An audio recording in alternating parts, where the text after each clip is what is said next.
The state is putting.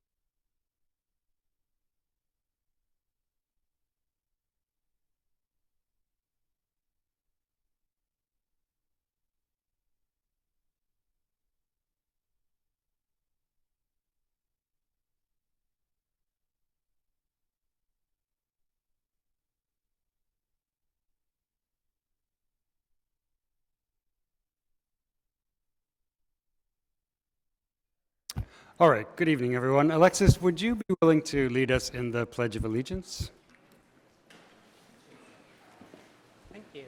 All rise. Place your right hand over your heart. Ready? Begin. I pledge allegiance to the flag of the United States of America and to the republic for which it stands, one nation, under God, indivisible, with liberty and justice for all. Thank you very much. May we have a roll call, please? Yes. Councilmember Duran? Here. Councilmember Heilman? Here. Councilmember Meister? Here. Mayor Pro Tem Horvath? Here. Mayor D'Amico? Yes, thank you. We have a quorum. And may we have a report on the closed session agenda, please? Yes, thank you, Mayor. Tonight's regular meeting was called to order in these chambers at 6 o'clock. There were no public comments on the closed session agenda, and there were no reportable actions taken in closed session. Thank you, Mayor. Thank you very much. May we have from the staff, if there are any changes to tonight's agenda? I have no changes. And from the staff, anyone from my colleagues? I'd like to try to put some things on consent. All right. Okay. Let me start by moving item 4B to consent. That's my Historic Preservation Commission appointment. I'm going to appoint Francesco Gallo to the commission. He's an architect. He lives on the east side, schooled in both Rome and Paris with a bachelor's and a master's in architecture. Mostly does healthcare projects. So I'll be appointing him so he can serve starting next week on that commission. Congratulations, Mr. Gallo. Next is item 5B, the agreement for staffing services. May we move that to consent? Without objection? All right. What about item 5C, the MOU on retirement incentive programs for city employees? May we move that to consent? Without objection, sure. Item 5D, WeHo gives back on the parking meters, item brought by Councilmember Meister and Councilmember Heilman. May we move that to consent? Yes, no All right. objection. I'm on a roll. Item 6B, the cannabis ordinance amendment. May we move that to consent? Without objection? Oh, okay. Okay. People want to make some All right. questions, comments? Good. Any other changes? What about 5E, the council schedule? This council schedule Cancel the looks, second meeting in November is okay by me. yes, looks to cancel okay the with that. second meeting in November. All right, without objection, that's been moved.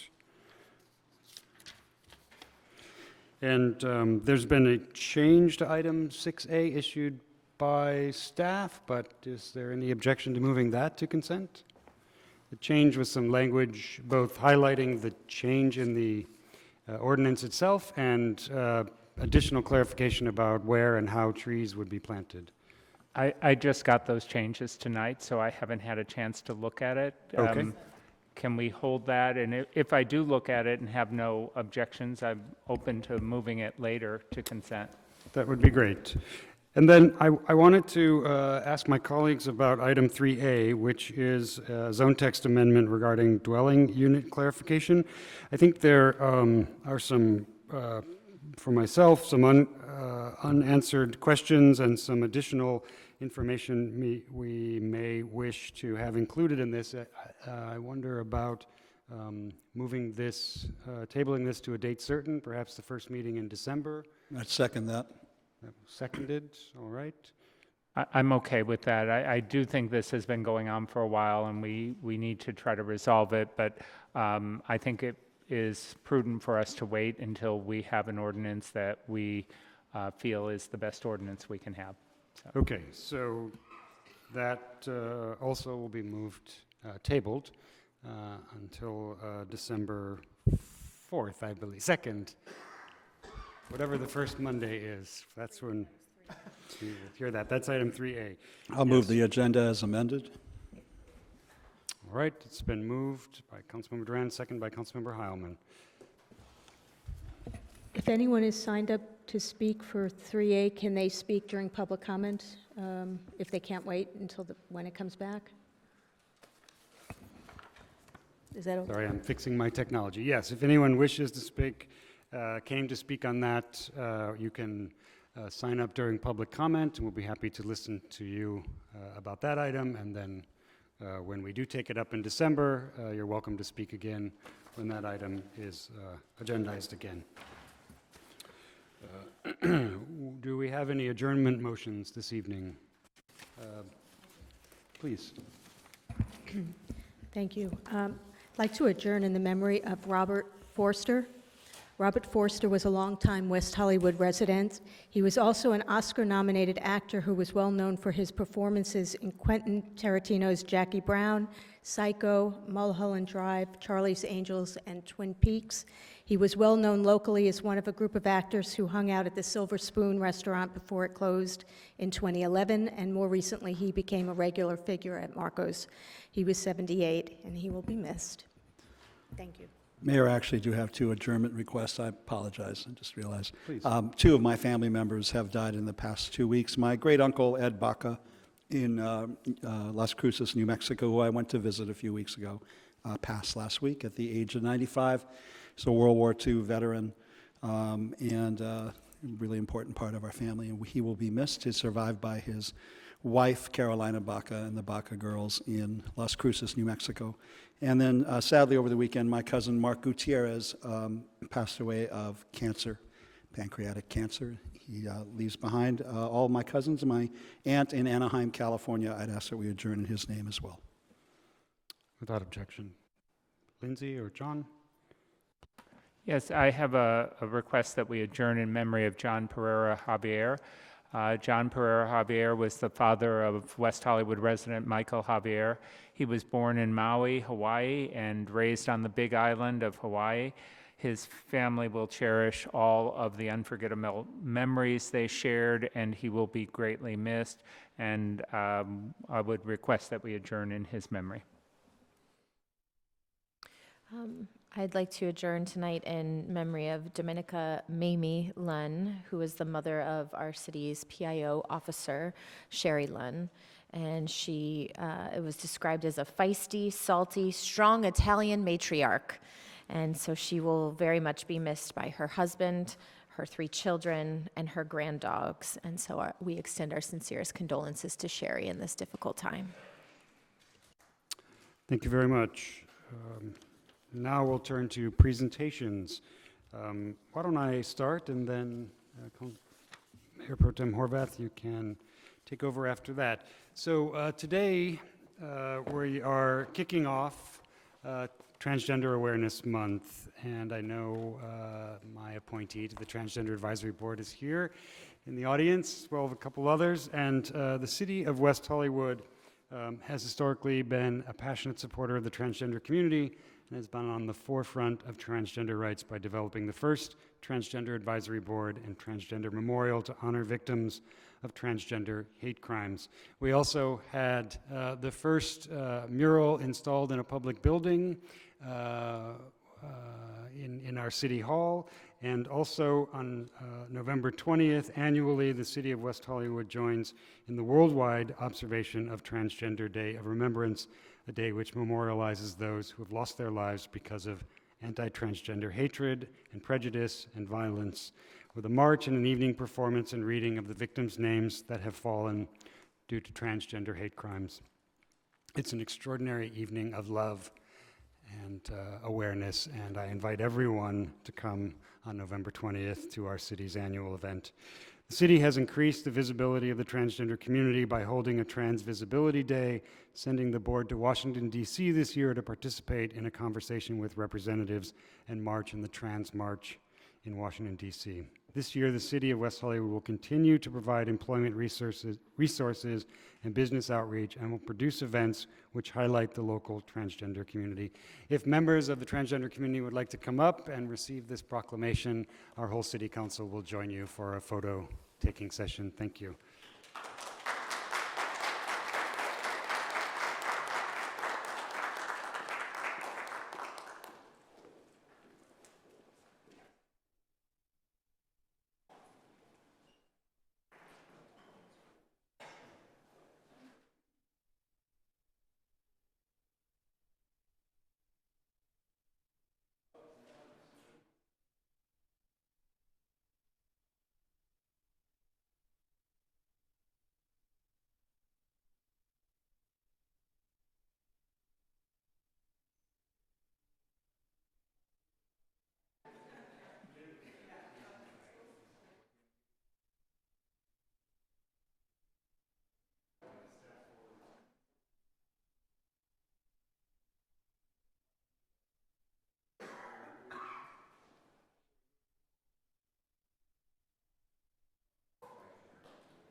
Thank you, City Council members. My name is Madison Fairchild. I'm the current chair of the Transit Advisory Board. I'd just like to take this brief time to thank you all for the proclamation that it gives awareness to our existence here in West Hollywood and the value that the trans and gender non-binary community members bring to the city, and also recognizes that we do still struggle with perils, and those perils are in need of services and attention by the city. We will be kicking off Transgender Awareness Month with our kickoff at Flaming Saddles on November 2nd. It's a brunch and it's open to everyone. It'll be running from 12 to 3. And then, of course, our pinnacle of the month will be Transgender TDR, Transgender Day of Remembrance, on November 20th at the Center for Early Childhood Education. Thank you. It'll be running from 6 to 8 with a march at the end. And I'd also like to thank you all on behalf of the Transgender Advisory Board for allowing us and supporting us to go and speak to our representatives in Washington, D.C. It was an empowering experience, and it was an enlightening experience, not just for us, but also to those representatives that we had the opportunity to speak with. Thank you for that. Thank you very much, Madison. And again, I want to make sure that everyone knows they're invited and should come and should make plans to come to the Transgender Day of Remembrance on November 20th. Thank you very much. I think we have 2 more presentations. First, I'd like to welcome down the Women's Advisory Board to recognize them for their work and for the work that we do throughout the city to recognize National Domestic Violence Awareness Month. While we know that the Women's Advisory Board will be receiving this proclamation tonight, we know that domestic violence knows no gender, and it affects people in ways that we don't always understand. This month gives people the opportunity to come forward, to come together, and spread the message that there's no place for domestic violence in homes, in neighborhoods, in workplaces, and in schools. Domestic violence is a national issue that affects people of all ages, genders, races, cultures, religions, educational backgrounds, sexual orientations, and marital statuses. Domestic violence disproportionately affects women, whereby 1 in 4 women has experienced domestic violence during her lifetime. And in recognition of National Domestic Violence Awareness Month, the City of West Hollywood and the Women's Advisory Board will host a special awareness event on Monday, October 28th, 1 week from today, at 6:30 p.m. in Fiesta Hall at Plummer Park about the documentary film, What Doesn't Kill Me, about domestic violence and the battle for custody, followed by a panel discussion with domestic violence survivors, advocates, and legal experts. And the City of West Hollywood hereby supports efforts to end domestic violence and urges the West Hollywood community to join in observing National Domestic Violence Awareness Month this October. While we know we take this special opportunity every year in the month of October to highlight this issue, we know that domestic violence happens all year round. It is not just physical, it can be emotional, psychological, spiritual, financial kind of abuse. So if you know someone who might need some help, please encourage them to reach out. The city has resources available both at the entrance of our council chambers, but also available online. We partner with a variety of organizations who work very hard and diligently to combat this issue from a variety of angles. And I want to thank the Women's Advisory Board for the leadership role they play in helping to make sure that we're doing all we can as a city to connect people to service and to make sure that domestic violence, it's not just something we're aware of, it's something we're working to end. So I welcome up the Women's Advisory Board and call my colleagues to join them.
what I want. Council members, thank you for taking time and for that proclamation. I'm Mel, I'm chair of the Women's Advisory Board here, and joined by one of our new appointees, Nicole, and particularly thank you for talking about both the broad-reaching nature of domestic violence. As we know, it impacts everyone, but one of the particular issues that we're not excited, it's something I wish we didn't have to be discussing, but an issue that came to our attention over this past year was how abusers are utilizing the court system as a way to further abuse their victims. In fact, as it relates to custody, over 85% of custody cases in California, the abuser is gaining custody. These statistics were staggering when the advocates brought this to our attention, and so it's kind of been in our work plan to help not only raise awareness, but also help get them the support that they need in order to get legislation passed. Similar legislation has been passed in Tennessee, so we do know that it's possible. So with that, as Mayor Pro Tem mentioned, we do have an event happening on Monday. I would really like to see members of the community out. We realize that this is an issue that's focusing in the family court, but as we know, it impacts everyone. And I think the more that we can raise our voices on these matters, the more we can help these people find support. So thank you. Thank you very much.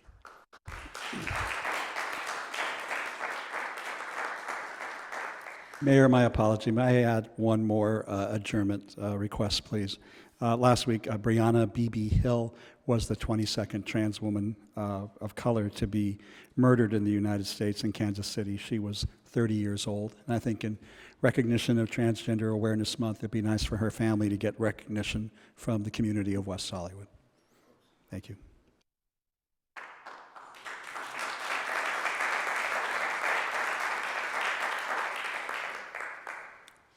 Our next presentation is for an exciting thing that's happening this week. This week will premiere the new documentary, The Rainbow, highlighting the Rainbow Bar and Grill, nestled up on the western end of West Hollywood's famed Sunset Strip and opened in 1972.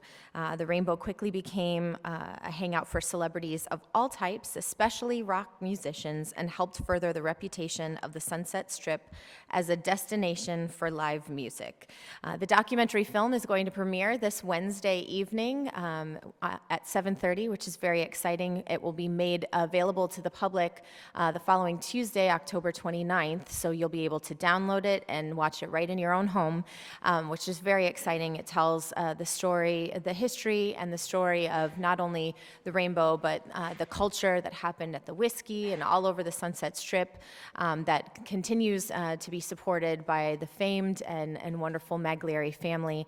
I know Michael's here with us tonight. We'd ask him to come forward to receive this proclamation. We thank you and your entire family, your staff, and everyone who's part of your team for the ways that you continue to protect and celebrate rock culture. Most recently, designating these wonderful destinations as historic cultural resources in our city. We're excited to know that they will be around for many years to come, and we thank you for the work that you've done and continue to do. Please come forward. My colleagues will join me.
First, I'd like to say thank you to the mayor and the mayor pro tem and the council members. This is quite an honor to be acknowledged by the city of West Hollywood. As you all know, my family's been supporting it for over 50 years, so we plan to continue on as we've done. This movie that's coming out not only is about the rainbow, but really documents the history on Sunset. It's not just our family members, but also obviously many, many different rock stars, movie stars that will be in this movie coming out. I haven't seen the final edition. From what I saw, it's actually quite sentimental because there's a few people that have passed, including the one I'll give the most credit to, which would be my father, Mario Magliari, that worked for over 50 years on the Sunset Strip in front of the Rainbow, the Whiskey, and the Roxy, and to promote, obviously, our own business, but at the same time, promote the city of West Hollywood. I thank you all. This is quite an honor. Thank you. Thank you very much.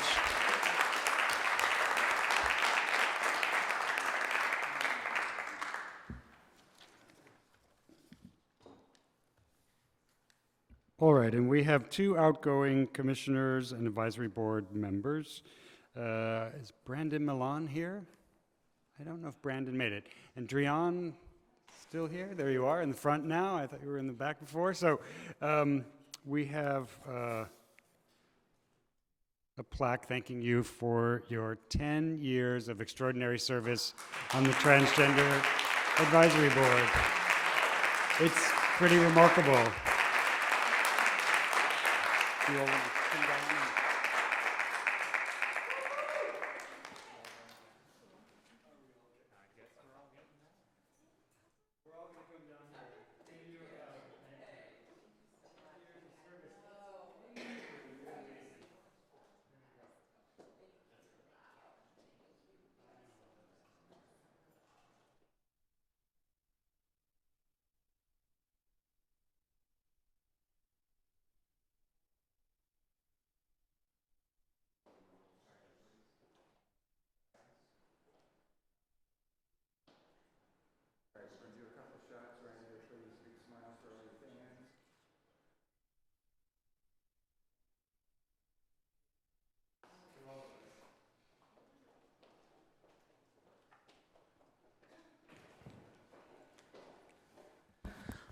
Wow, 10 years, that's intense.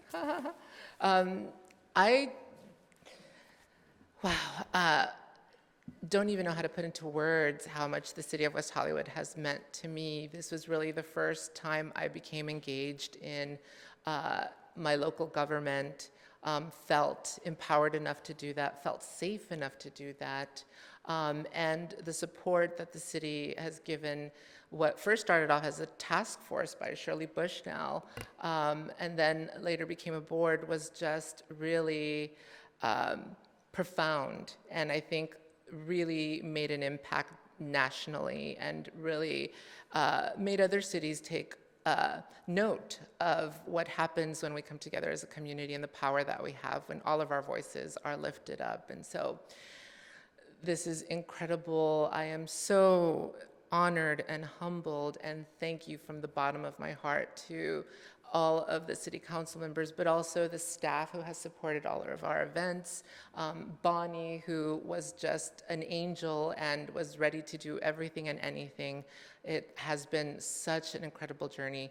Thank you so much from the bottom of my heart. This means so much to me. Thank you. Thank you very much. And don't be a stranger.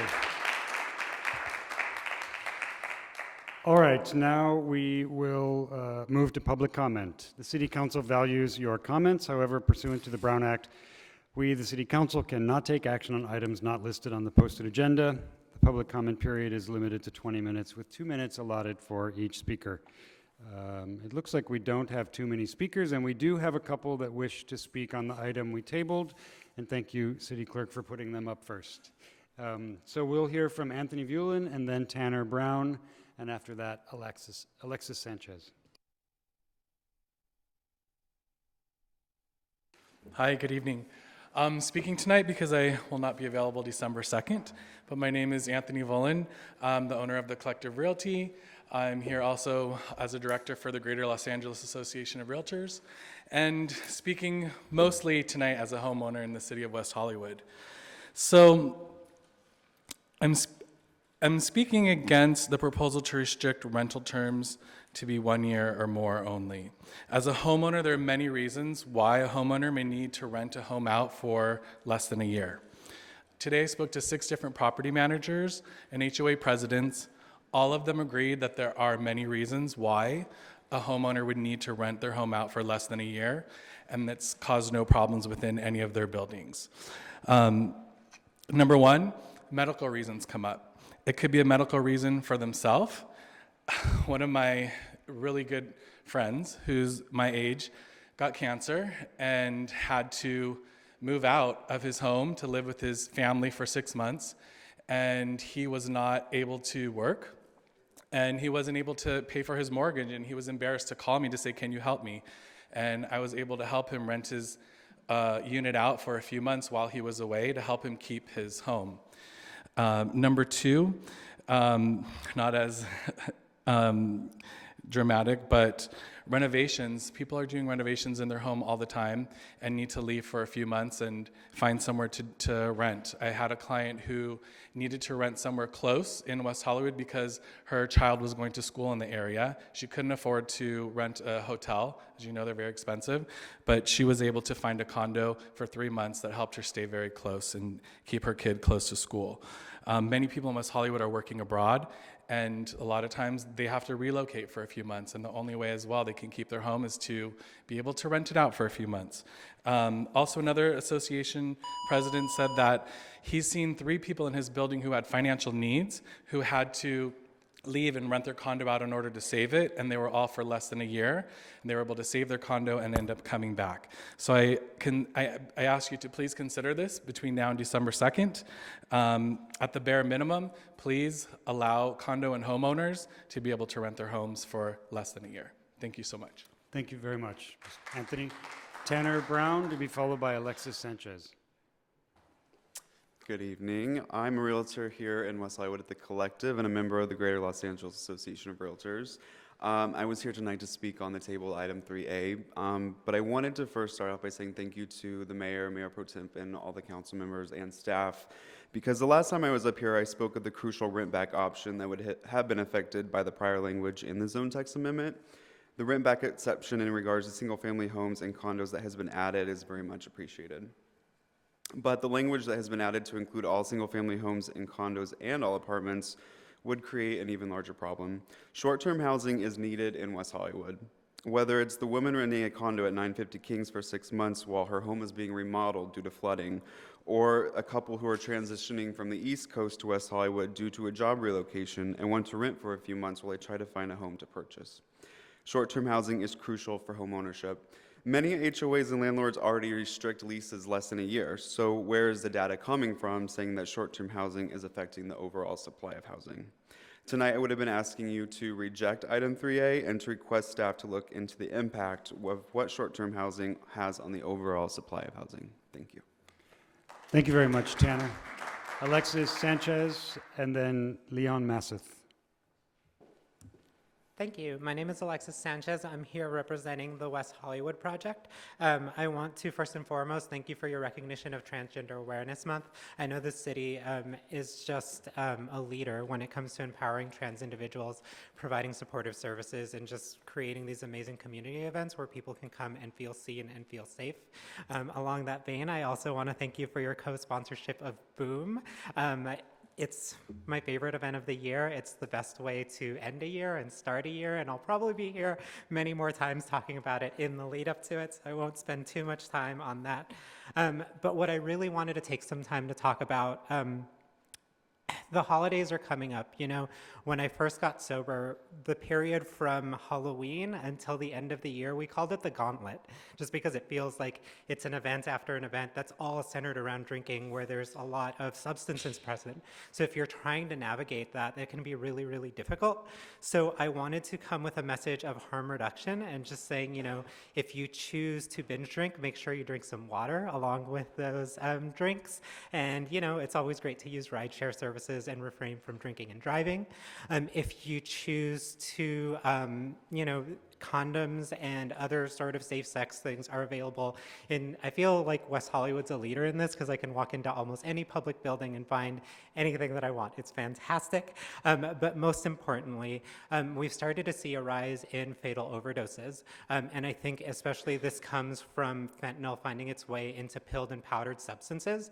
So the Safe West Hollywood Community Coalition this Halloween will be set up in the parking lot of my 12-step store, giving out free fentanyl test strips, doing 5-minute trainings with Narcan and giving those out for free as well, in addition to having toothbrushes and chapsticks and waters and all sorts of really great harm reduction tools. So please, on Halloween, if you're gonna play, come visit me first at my 12-step store. Thank you. Thank you very much, Alexis. Leon Masseth and Sarah Armstrong.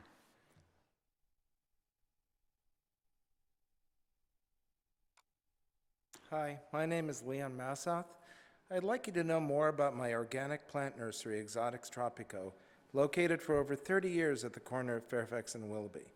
Unfortunately, we now share the fate of nature and forests everywhere, the immediate threat of extinction due to human activity. I last appeared before the City Council in 1986 when I presented the newly born city with a gift for the future, a radically revised street tree list, largely adopted, proposing a rainbow of flowering trees that now, years later, produce spectacular seasonal displays of pink, red, purple, white, and yellow blossoms that improve the quality of life for residents and visitors alike. We need your help to stop the impending destruction of the greenest corner in all of West Hollywood. Many thousands of trees and uncountable numbers of plants, both the rare and endangered to the common and useful, have been planted because of our nursery. Now more than ever, we need more plants to combat climate change and to improve our urban environment by supporting habitats for the birds, butterflies, and indeed the entire web of life struggling to survive overdevelopment. Our city benefits so much more from our magical paradise, happily growing and teaching, than it ever could from yet another huge carbon footprint construction project. For example, we are currently helping to plan an organic farm in the heart of South Central Los Angeles to provide fresh vegetables for the community. The intrinsic value of this wondrous forest to the general health and welfare of our citizens was simply ignored, erroneously deemed exempt from any environmental impact study. The city bent over backwards for this developer by changing zoning laws and by traffic signing off on an obviously dangerous driveway to be traversed daily by many school-bound parents with children and multitudes of pedestrians at all hours. Any realistic concerns were simply glossed over to the detriment of the common good. Please revoke these permits and disallow this wrong direction for our city. We really are needed more than ever. Thank you for listening. Thank you, Leon. Sarah Armstrong will be followed by Daryl Scher.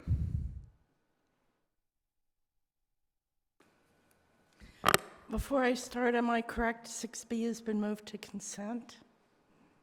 No? Okay. I'm here tonight in my capacity as Director of Industry Affairs for Americans for Safe Access. City of West Hollywood decided several years ago to enlarge its cannabis footprint. Arising from this situation has been a better debate about the grandfathering of existing businesses. None were selected by the reviewing group, despite their long and honorable service to the sick and dying, as well as the considerable sacrifices these pioneering businesses had made to survive a horrific campaign to close all of them by the federal government, a campaign that went on for years. We are writing today in defense of Lynn Lyman, one of the people selected by the City of West Hollywood to review the applications submitted by those seeking to establish cannabis businesses. Nothing in Ms. Lyman's behavior indicates anything but a good faith effort to bring about badly needed social change. While vetting the applicants for West Hollywood, she dutifully excused herself from vetting an application submitted by a friend, the only person on the committee to do so. She followed the progress of the West Hollywood situation after her duties ended, and when she realized the agony of failing to grandfather existing businesses would cause, she immediately brought a motion to include them and followed it up with a strong letter advocating on their behalf. She was the only member of the vetting committee to do so. We stand in strong support of Ms. Lyman and urge the cannabis community to refrain from vilifying her or her efforts in West Hollywood. Like all members of the vetting committee, she was constrained by the dictates of those who ultimately control the situation, the West Hollywood City Council. If you are disappointed in the results arising from the situation, it is only the West Hollywood City Council which can correct the situation, not Ms. Lyman. We hope our community will recognize Ms. Lyman's long history of service and deep commitment to the cannabis community. Thank you for your time. Thank you very much, Ms. Armstrong. Daryl Scher, to be followed by Steve Martin.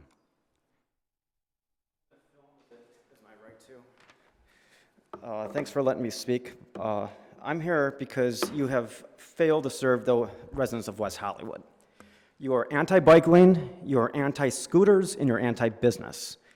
I've lived here for 5 years, and since I've been here, I have not seen a single bike lane built, and all you've done is given scooters a hard time. You've banned them, and when they've tried to talk to you, you've ignored them. You won't even work with them. Instead of many residents loved using scooters to get to work like I did every day, and all of a sudden it just got banned. You will not put in bike lanes, and by the way, that new redevelopment plan is a disaster. All it does is it takes care of someone that works in Santa Monica that wants to get home to Echo Park or downtown. It does not serve the city of West Hollywood. The bike lanes now are very dangerous, and I cannot ride on them anymore. Besides them being very narrow, people double park on them. People open their doors. It's very close to me. People pull out of their parking spots without looking. They're not protected. The redevelopment plan does not have protected bike lanes whatsoever, not a single one. And the bike lanes that are in there, besides them being very, very narrow, cars will have to get on the other side, cross bike lanes to take a right-hand turn. That's dangerous. Bike lanes are not protected. Other cities around us have built bike lanes. You have failed to build bike lanes, and that development plan is terrible. You are also anti-business. I went to a commissioner's meeting, and Postmates asked to get a food delivery service. Postmates asked to get unmanned robots. You only allowed 3 robots, and then the commissioners were very insulting. The questions that they've asked is saying that old people are going to be scared of robots when they deliver food. Okay, it's a robot that delivers food. They said kids might run into it. Okay, you clearly don't want them. You do not serve the residents of West Hollywood, and I hope you will change. Thank you, Mr. Scher. Steve Martin, to be followed by John Erickson. Steve Martin, Steve Martin, West Hollywood. I wanted to congratulate Lindsay Horvath on being recognized by the County of Los Angeles for your Human Relations Award, the John Anson Ford Human Relations Award. It's very well deserved, and I think that you've played this real positive role in West Hollywood, and it's good to get that recognition. And we can always use good news. I'm sure you've all heard about the projected $85 million condo, the Townscape condo on Beverly. And, it really opens up the doors for a new discussion that hopefully we can take this in a positive way toward development agreements. Because it's just very much like the Wild West. I mean, we don't have really appropriate guidelines. When you look at the value of what we gave Townscape and what they got from being released from the requisites of the general plan, and then you also look at what happened with the Arts Club, we're not receiving anywhere close to what a fair return would be for what we're getting with these development agreements. As an attorney, if I negotiated that kind of an agreement, I wouldn't get any kind of referrals. It very much veers to the close to incompetence. I mean, we gave 5 extra floors to the Arts Club. That was what, 500,000 square feet. And we got 2,200 square feet for an art gallery. That's not good negotiating. And we really, you know, there's always another developer. If a developer comes in, wants concessions, and you decide you're not getting enough from that developer in return, turn them down. There's always somebody else in line. You won't be faulted. Thank you. Thank you, Mr. Martin. John Erickson, to be followed by Marco Colantonio. Hello, Mayor and City Council members. I'm here to say first thank you for allowing Saturday's screening of Love Your Body Day to occur in the community meeting room at the library. Hollywood Now, the library, and members of the city's Women's Advisory Board. I know the Mayor Pro Tem was in attendance. It was just a truly uplifting event that really helped secure the fact that bodies are all loved and welcomed. And it was just a really, I don't know, it was a very cathartic experience to be there on Love Your Body Day, which was started by the National Organization for Women and has been honed and championed here by the City of West Hollywood for a number of years. Additionally, then, after I say thank you and before I come critique you, you always should say thanks before you critique, I want to talk a little bit about 5C. I know it was moved, but as the former president of WeHome and having been involved with some of these contractual and negotiating standards, I do think the city can do a little bit more than $25,000. I get that you're one side, staff is another, there has to be a bottom dollar. I do think you should be looking into gap insurance between when certain employees can retire versus when they can't. Gap insurance, even though someone can retire and has worked at the city for a long time, and because of the way in which the city has always paid well, has always respected the rights of its workers, and always gone to bat for its workers, I feel like this is a place where we can fail, and especially with long-term city staff that has been there for quite some time. They can retire at a younger age, but Medicare doesn't really kick in until around 65. So the cost of healthcare premiums, all of these things are going up. So when issues such as medical expenses and Medicare for all and all these things are in the news media, I just hope the City of West Hollywood continues to lead the way and champion these issues, especially for its hardworking labor force, which has always had your back, and we know you've always had ours. So maybe you can kick this back down to management to look at some of these things. Thank you. Thank you very much, John. Marco Colantonio is our last speaker. Unless someone else wishes to speak, put your name in with the city clerk. Good evening, Mayor Pro Tem, council members, and staff. Marco Colantonio, West Hollywood. I'm here to talk about Aging in Place, an initiative with an expiration date, as we are all becoming more senior by the day. I wanted to commend and thank our remarkable social services staff, in particular, Social Services Manager David Juni, Human Services Manager Diane Kahn-Epstein, and Robert Franz, Senior Case Manager at Jewish Family Services. You saved another life. I reached out to David some months ago regarding my neighbor Yvonne, a 45-year West Hollywood resident in her early 80s who over the years endured numerous debilitating illnesses, a cancer survivor, surviving from hoarding disorder who had become reclusive, living in squalid and dangerously unhealthy conditions. She had fallen behind in her rent and was resigned to die of starvation or illness in her apartment. I was adamant that Yvonne couldn't age in place without assistance and perhaps shouldn't. She was suffering in place, dying in place. Yvonne's family were not concerned, and her friends and neighbors either moved or passed away. She was living in fear, ashamed of her circumstances, and in great physical pain. It took enormous persistence, many failed attempted visits to which Yvonne would not allow anyone in, welfare checks from the sheriff's station, and Robert Franz's heroic determination to convince Yvonne she needed help and that the city was there for her. Their efforts paid off. Aging in place is a noble concept and an initiative that needs immediate attention. Fear is a factor, and advocacy and outreach a necessity. Yvonne called me from a phone in the hallway of her temporary care facility where she was placed thanks to Robert Franz, her caseworker at JFS. She called me last week and said, "I'm waiting on a room at the motion picture home. I don't have much and I'm separated by a curtain. That's my world for now, but I'm okay. They're taking care of me and I'm getting 3 meals a day. I'm looking forward to tomorrow again. Thank you, and please tell everyone who helped me at the City of West Hollywood, thank you for saving my life." Thank you, David Juni, Diane Kahn-Epstein, and Robert Franz. Thank you, Council. Thank you very much.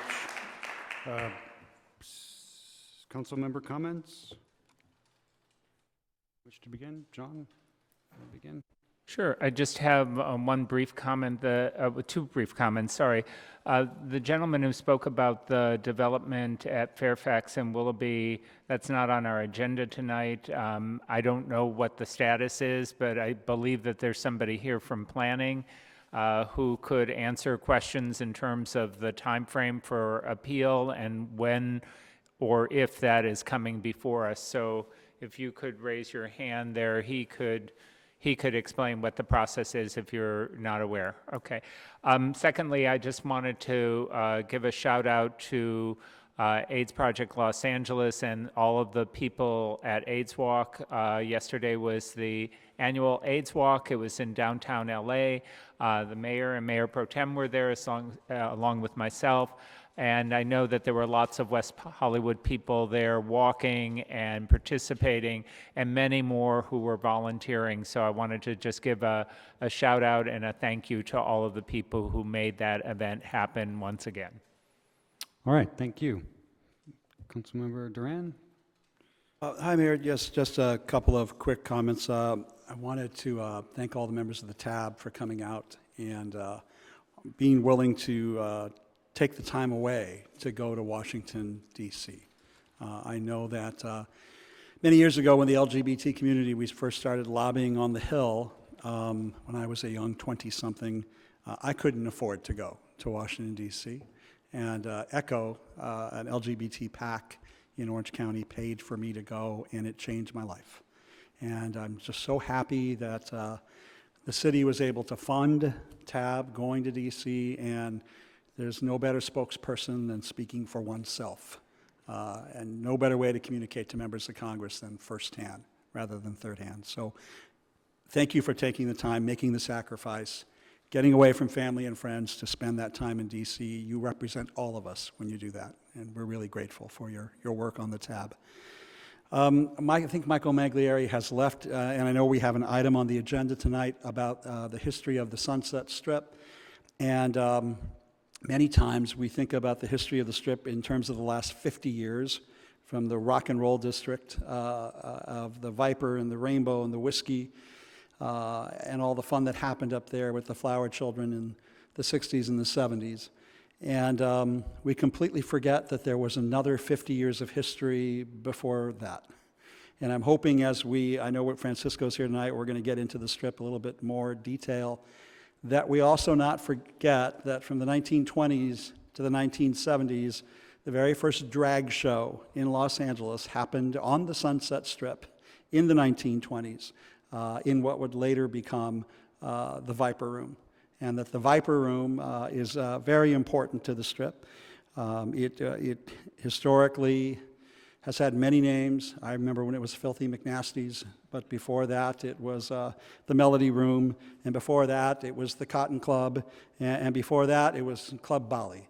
You go all the way back to the 1920s, and if the walls, the alcohol-soaked walls of the Viper Room could talk, they have so many stories of such incredible history of the Roaring 20s and Prohibition and the 30s and the Rat Pack in the 40s, and then what happened in the 50s. And I know tonight we recognized the Rainbow Room, but we'd be remiss if we didn't talk about the fact that used to be called the Via Nova. Before that, it was owned by Vincent Minnelli, who was married to Judy Garland. And so Judy Garland had a home in the Norma Triangle. Her husband Vincent owned the Rainbow Room, what would become the Rainbow Room. And of course, the Rainbow Room, or the Via Nova, is where Joe DiMaggio first met Marilyn Monroe. And it's that kind of history of West Hollywood that's often not recognized. I mean, LGBT rights is really important, and our history around cannabis is really important, our history around trans people is really important. But I just hope we always remember that there have always been really colorful, flamboyant, out of the normal, counterculture personalities and people who've been here for 100 years. And I hope that we continue to explore and celebrate that, because I hope that continues for the next 100 years. Thank you, Mayor. Terrific, thank you. You look good for 100. Yeah, I was going to say, yeah, right, you were 19 in 1920. Yeah. Thank you, Mayor. So as far as attendance goes, I represented the city at the West Side City's Council of Governments meeting, where we discussed SCAG's process of establishing RHNA numbers, that's the Regional Housing Needs Allocation, and we also discussed some housing and homelessness issues. And then I was also at the SCAG Special CEHD Committee meeting this morning. It was actually, we we were allowed to be remote, so I was here. I was at City Hall and represented the West Side Cities COG. And we discussed, again, the RENA process and the formula that is going to be put out to the public for comment. And I would recommend to anyone who's interested about housing and how we are going to be moving forward and how the region is going to be moving forward, to take a look at what SCAG has come out with. There were 3 options that originally came out, and of course, the option that is being put out is the one that would require a whole lot of units, especially for the city of West Hollywood.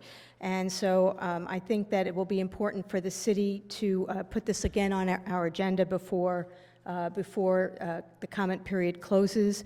And I would also ask that staff ask the West Side Cities COG to agendize the item as well. And regarding consent calendar, I just want to thank staff for bringing forward 2M, which is Support for City of West Hollywood Homeless Services Connect Day. It was very successful last year, and so I'm glad that we're moving forward with this again. And I just had one question about 2S, which is the resolution supporting state implementation of the Buy Clean California Act, and I'm all for it. I just wanted to find out, are we buying clean for our city projects? And maybe that's something that that our city manager can answer. Thank you very much. Mayor Pro Tem? Thank you, Mayor. Since our last meeting, I represented the city at the Sanitation District Personnel Committee meeting, the League of California Cities Conference, where I transitioned off of leadership from the Transportation, Communications, and Public Works Committee, and presented at the Resolutions Committee. I also was at the LA County Division lunch with Councilmember Heilman and participated in the LGBTQ and women's caucuses representing the city, in addition to the range of programs that were available throughout the conference. And as Councilmember Heilman also mentioned, I was at the AIDS Walk event this past weekend, which was really amazing, a wonderful event, and grateful to be a part of it once again this year, and thank you to everybody who participated to help save lives. I don't know what you're asking me to do. On our consent agenda, I wanted to note in item 2K that Ciclavia, which is a biking event that we supported as a community, we welcomed into our community and welcomed the biking community to West Hollywood. In addition to all of the hard work that was done, and I want to once again thank our staff for that successful event, it came in over $100,000 under budget. So we were able to have all that fun, have all that community benefit, and save money while we did it. So it's just absolutely extraordinary. Thank you to everybody who made it happen. Great report back. On item 2R, it's something I brought forward regarding the public health communicable disease prevention and intervention. I participated in a call with LA County regarding some of the issues that are popping up throughout the county, largely related to homeless encampments, but with a variety of issues happening throughout the county, and some of which have touched some of our local businesses. I thought it was important for our staff to take a look at the recommendations that are coming from the county and make sure that we're doing all we can to keep people safe and keep our community healthy, clean, and safe. So thank you to our staff who will make sure that these initiatives are implemented. I also participated in a meeting with LAUSD district officials about a proposed new middle school option. LAUSD board member Nick Melvoin is in the process of developing a proposal for a new middle school option in the West Hollywood area. And over the past few weeks, LAUSD staff has held a variety of public meetings to gather input on what this new middle school option could look like and to share some ideas. Meetings were held at Sheramoya, Gardner, Melrose Magnet, Rosewood, West Hollywood Elementary, and Wonderland. Those are the schools who would receive, whose students would receive priority access into this new middle school option. The district is considering 2 locations for the new school, either co-located at Fairfax High or at the continuing education site on Fairfax. There's anticipated to be about 125 seats for 6th graders in the first year. And last week, the proposed school design was also brought to the Children's Roundtable, where 35 people were in attendance and able to participate in that conversation. There were 2 meetings that happened today, and I think the city manager is going to give a report back on how that went. I thank our staff for participating in that. I say all of this to say this process is happening very quickly. They expect this decision to be made by the school board before the end of the year in order to open this new middle school option for fall enrollment for 2020. So I just wanted to make this announcement and help spread the word to make sure everybody who is interested in this topic has the opportunity to comment. And I would recommend you communicate with Autrey Streak, who is the Instructional Director, Elementary for the local District West. If you have any questions on how to reach her, or if you can't reach her, you can feel free to contact my office. I'm happy to put you in touch. And finally, there are 4 community meetings that are going to be held for outreach regarding Metro Crenshaw North alignment from 6 to 8 p.m. On October 22nd, 24th, and 29th, and from 10 a.m. to 12 p.m. this coming Saturday on October 26th. Please attend any or all of those meetings to make sure that your voice is heard on the Metro alignment and the next steps moving forward. Any questions, comments, you're also welcome always to send to the council. Thank you. Thank you, Mayor Pro Tem. I was trying to whisper to you that we should send a shout out to Vincent Doraz, who was, for the 4th year in a row, a Star Walker, raised about $2,700 from more than 35 donors. And Vincent is one of our very own residents, a great guy, and clearly a champion in terms of helping people with HIV and AIDS Project Los Angeles. I wanted to say that item 5, I looked it up twice and I've forgotten anyway, item 5E was prompted by me. I'm actually going to be out of town on November 18th for my annual family vacation, and sadly I won't be here on November 20th either, so we won't be having that meeting, and thank you to my colleagues for not having it, although you're welcome to have it, but I won't be here for it. And also, City Clerk, I neglected to ask that we pull item 2H to the excluded consent calendar, which is about the adoption of an ordinance for the City of West Hollywood to not accept cash as a form of payment. I wanted to talk some more about implementation, which I guess assumed would be in the write-up of that item, but it doesn't, it's not there, so we can talk about that then. I have nothing else to report at this time. Mayor, I forgot to report that I attended the League of California Cities Conference. Okay. Anyone else wish to report that? I have one more announcement that I forgot to make, Let's if do that's it. all right. I'm sorry, thank you. You may have received this lovely flyer in the mail that came from the LA County Fire Department. If you are like me, you had questions about what was in the content of this flyer, so I've asked a representative from our fire department to come and let us know what it is they want to communicate with us about at our next meeting. So in case anybody's inquisitive about this flyer, they'll be coming to our council meeting next month. All right, terrific. City managers report. Thank you, Mayor, members of the City Council. I'm going to give a quick update on the Fairfax Middle School Design Initiative. As the Mayor Pro Tem mentioned, LAUSD held 2 meetings today at the Fairfax High School to present a proposed school design for the community. City staff attended this morning's session. There were about 60 people in attendance, including board member Malvine, several of his staff members, as well as other staff from LAUSD. The attendees raised several questions about the proposal, including public versus charter, anticipated number of enrollees, location of the school, and availability of recreational space. Based on the feedback at these meetings, the board member plans to present a plan to the full board on November 15th, with the board voting on December 3rd. If approved, the middle school would open in fall 2020. So as Mayor Pro Tem Horvath mentioned, this is moving really fast. If anyone has questions on the topic, you can call City Hall and speak with our staff, or contact the Autry Streak, the instructional director at LAUSD. She can be reached at 310-914-2100. A couple of department updates.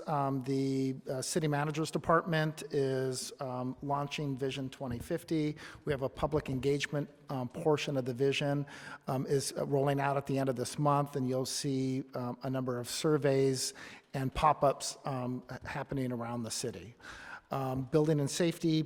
Building and Safety is hosting a seismic retrofit resource fair on Saturday, November 2nd from 11 to 3 at Plummer Park's Great Hall. Owners will have the opportunity to speak with staff, engineers, and contractors who can answer questions and provide technical feedback. Another announcement, WHAM will be providing pizza, drinks, and giveaways while supplies last, starting at 5:45 p.m., and this is part of the Metro outreach.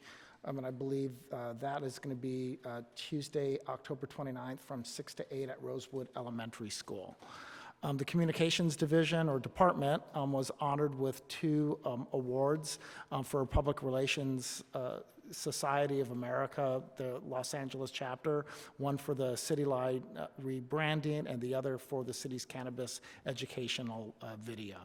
A quick reminder to everyone, in case they forget, October 31st is Halloween, so expect street closures on Santa Monica Boulevard starting at 10 a.m. from Doheny to La Cienega. Mayor Pro Tem asked a question regarding item 2. What number was that, Councilmember Meister? It was 2S? It's the implementation. 2S, yes. The short answer is we're in support of the program, and we're waiting for the state to roll it out, and then we will participate. And I appreciate I got a number of answers from staff, but I think that's the correct one. So it is something that we're monitoring, and we will implement as it plays out. That concludes my report. Thank you. All right, thank you very much. With that, may we have a fiscal impact on the consent calendar? Yes, the fiscal impact for this evening with the addition of items 4B, 5B, 5C, 5D, 5E, and with the removal of item 2H is $361,139 in expenditures, a potential loss of revenue of $10,700, and $7,872 in waived fees. Thank you very much. We have motion to adopt and a second. Mark our votes. All right, the consent calendar is passed. We shall now move on to item 4A, skipping item 3A, which has been tabled to the first meeting in December. Good evening. This item is about projects enhancing the Sunset Strip experience and development of a Sunset Strip experience framework. Thank you, Mayor, and good evening, council members. My name is Francisco Contreras. I'm the city's acting economic development director. Tonight we're presenting the Sunset Strip experience framework. And as we all aware, the Strip's entertainment and hospitality uses have established West Hollywood as a creative and cultural capital. And these activities are really important to the city's economy, generating economic and fiscal benefits, supporting local jobs, and helping to define a really high level of quality of both residential and commercial life in the city. So understanding the Strip's vitality, maximizing visitors, enhancing and promoting its cultural influence, and creating zoning policies and urban design improvements will really support future growth and development of the Strip. Presently, several city initiatives and programs have already been approved by council or are planned or underway that focus on specifically that, enhancing, enlivening, and attracting more visitors to the Sunset Strip. So these projects right now are being managed by several distinct departments and divisions. And the Sunset Strip Experience Framework is simply an organizational framework that has been developed to coordinate all of these efforts and projects across the responsible departments. That way we can increase beneficial impacts, leverage efficiencies across all of the projects, and really develop sort of a holistic understanding and evaluation of all the project components. So it's just an organizational framework. It's not meant to add any additional processing for development projects, and is really not meant to supplant or interfere with Sunset-specific plan regulations. So the framework organizes all of these planned or ongoing initiatives, basing into some fundamental strategies. These strategies will evolve over time as projects get implemented and as we sort of develop, the framework further. The real primary goal for all of this is for us to really look at how we can enhance and enliven and draw more visitors to the Sunset Strip. The framework has three primary strategies. The first is to improve the identity and cultural history of the Sunset Strip. And in that we have, the multiple projects that have either already been approved by council or are currently in development. And in the brackets, you see all of the different departments and divisions that are undertaking those projects. The second strategy is that we really want to improve street level activity and the pedestrian experience up on Sunset. So in the report, we highlight, the different currently active projects that are underway or that are currently under development. And lastly, strategy 3 that really looks at how we can improve the policies both in our zoning and other policies to encourage a really diverse and thriving entertainment economy up on the Sunset Strip. So those include some of the projects that are highlighted on the screen and that are included in your staff report. One thing that is really important for us and for this framework is the engagement with the Sunset Strip stakeholders, including the business community. So the intent is that with this framework, we're really developing a framework with which we can engage our stakeholders up on the Sunset Strip, which includes both the bids, the Chamber of Commerce, Visit West Hollywood, and the larger business community, so that we really integrate them into the development of each initiative. So the idea is that we will reach out to the stakeholders before each of these projects is fully developed, so that we can get their feedback and we can get some of their input as we develop the ideas further before they're presented to council. So this will be in addition to any of the other community engagement, outreach, and solicitation that we do, including relevant boards and commissions. So as I mentioned before, as individual projects are brought forth for council's consideration, this framework it's a living framework. So we ask that, it will be sort of massaged and tweaked as individual projects move forward and as construction projects are completed up on the Strip. So it's a living framework, and we ask council at this point for its feedback on the strategies, just so that we know that we're headed in the right place, and so that we can focus our efforts moving forward. And with that, I'm available for questions. Thank you. Are there any questions at this point? Are there any speakers at this point? No speakers, questions? I have a couple. Sure. So we already have the Sunset Strips specific plan, the Sunset specific plan. So what does this do? I guess this doesn't, it feels like maybe it makes a lot of sense to staff, but I don't think it makes a lot of sense to the public in terms of like, what does it actually mean? What's it going to do? Sure. So I think one of our main goals was to sort of try and capture all of the different projects that are happening up on Sunset, because there are a lot of projects that are currently underway. And it was sort of our way in order for us to categorize those projects in a way that sort of made sense when we do go out to the public and to our stakeholders, to present to them why we're doing this. So what are the benefits of these individual projects?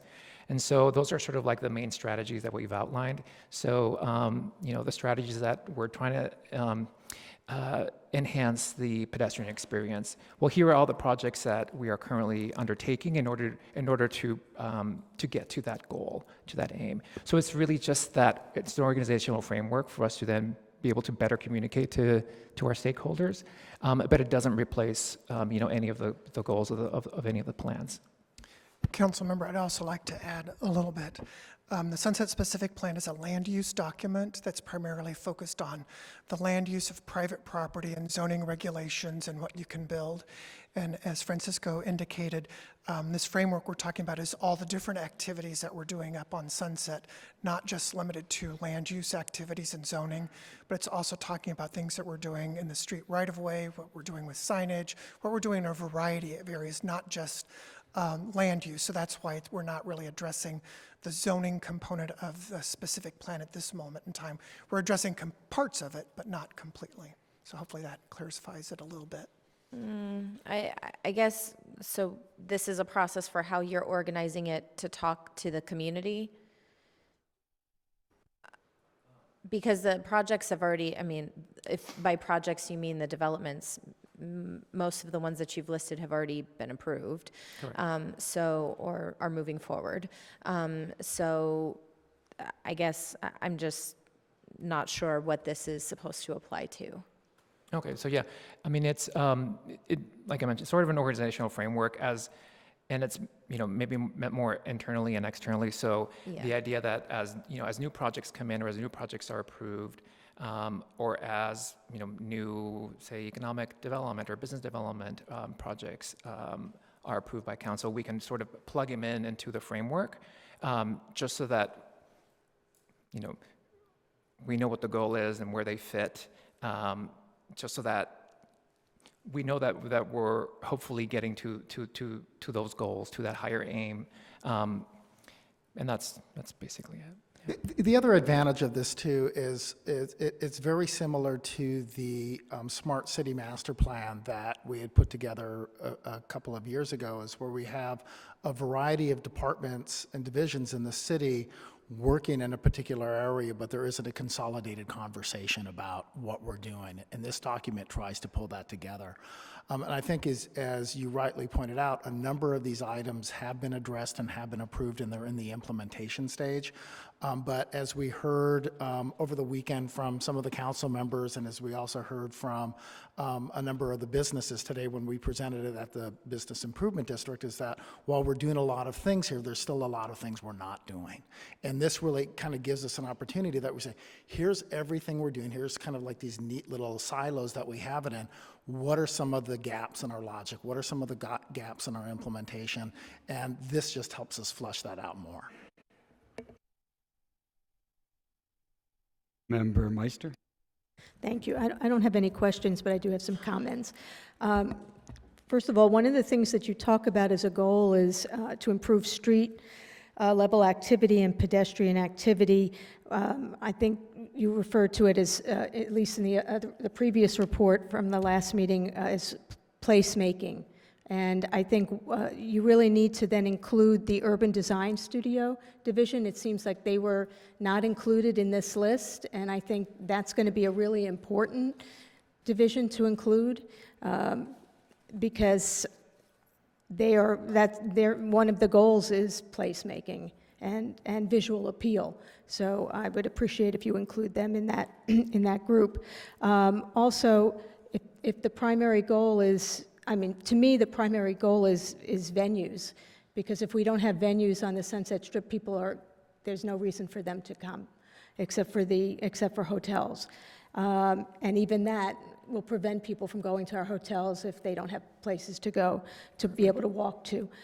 So I really think that we need to, if we're going to do any kind of surveys, we really need to talk to our residents to see what kind of venues they'd like to see on the Strip.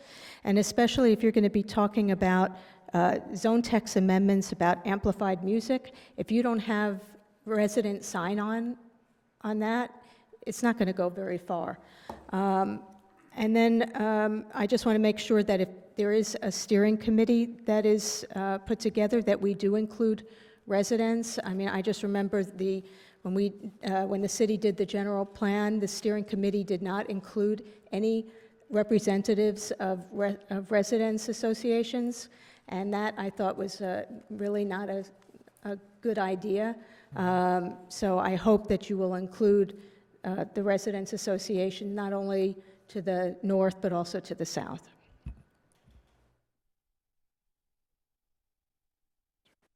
Hi, thank you for this. I have a number of concerns, and I think we're missing part of the problem, and I think this may be a follow-up to what Member Meister said. I'm not asking this to be mean, but I don't know if any of you actually go up there at night. And when I go up there at night, a lot of times it's dead. It's not happening like it used to be.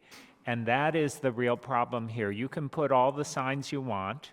You can put welcome signs. You can have the Sunset Spectacular. But if there aren't venues that are drawing people to the Sunset Strip, it's going to continue to be like that. And I don't really see anything in this report that is addressing that problem. When I look at some of the things that have been approved, I see them as a problem, not as, and every time there's a new development, we're told, oh, that's going to enliven, or that's going to fill in the gap. But I can tell you the one hotel, or the Jeremy, there's a big area in the front that's kind of driveway that isn't enlivened. Even their restaurant is kind of closed off. It isn't like it used to be, where there was activity in places on the street. Some of the other things that have been approved, private club here, private club there, private club. So why am I coming to the Sunset Strip where I'm not going to be able to get into that venue? And I think that's a problem that needs to be thought of at the staff level as well. Maybe there needs to be requirements that all ground level activities are open to the public generally, and not limited to private membership. When I look at the strategies, number one, many of those are not going to create activity. The signage, the improved district signage, it doesn't drive people to the Strip. It may make it a nice environment, but it doesn't bring people onto the Strip. And even some of the sidewalk widening, what was done in front of the Grafton, I don't see anyone out there. So we need to be certain that when we're implementing these kind of proposals, that it really does drive activity, and activity is occurring there. Having tour bus stop there, that's not going to solve the problem. If there's nothing happening, why are the tour buses there? I don't want us to be some historic relic. I want us to be a thriving environment, much like we've seen on Santa Monica Boulevard. And I don't see any of the strategies here that kind of reflect the transition that has occurred on Santa Monica and would help us move Sunset in that direction. It's a very different environment, but I think of Sunset as a place where that kind of lively activity should be taking place, and none of this seems to move us there in that way. Thank you very much. So I just want to step back just 2 small steps, which is to say that I think this is a long time coming, and I want to thank you for doing it. And I think all of us want to thank you for doing it, but we've all been a little frustrated for 3 or 4 years about sort of what we keep passing things, 2, 3 things a year, and then I'm never really sure what it all adds up to. So I'm getting a sense, we're now getting a sense of what it's all adding up to. And I think, if I may, among the next steps you would take would be creating a timeline with each of these items and every other item on it that shows us that, oh, the Sunset Spectacular will finish at the same time that we might put these signs up and the same time that 3 people came in to open businesses, and just sort of have it be a running timeline, and maybe every quarter we have a discussion about it, or every 6 months or something. But I do think that there's 2 things. There's time and there's space. And maybe we're beginning to understand the space, and maybe we need to know a little bit more about the timing. And I'm also, I understand the Sunset Specific Plan. If we, for example, got rid of it, it would go back to original zoning, but I'm not actually sure that would be the worst thing that happened. Because I don't know of a single building that has come forward that used the specific plan as the basis for their decision-making, or even the basis for their application, except to say, I'm not doing that, and then they did something else. So I get that it's not going to go away, that we are going to keep it, but I think all of us understand that that's not driving development on the Strip either.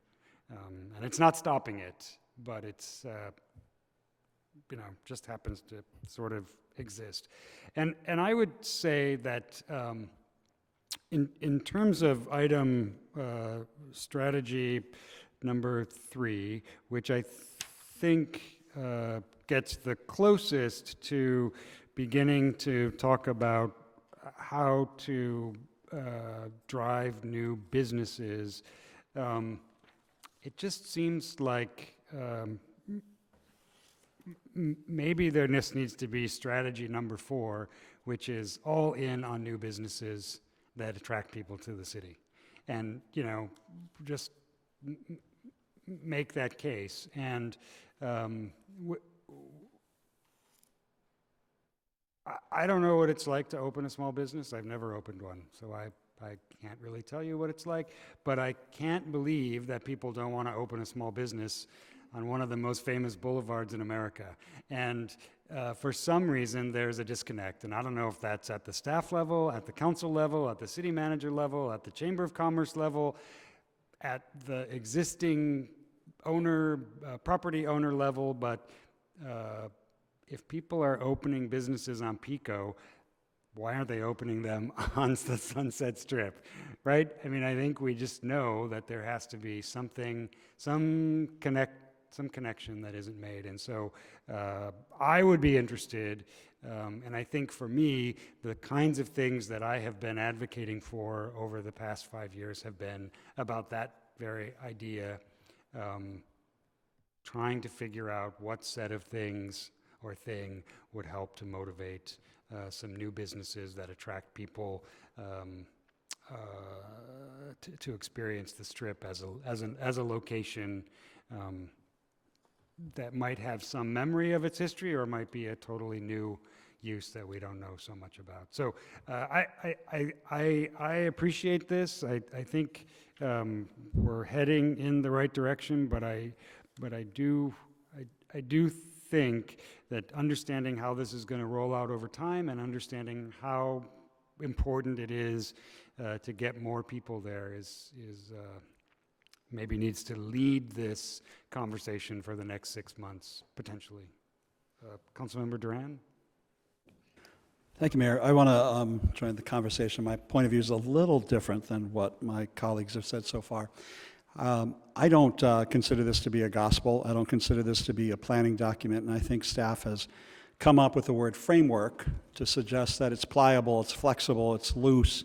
It is not to be taken directly. It's not to be taken verbatim.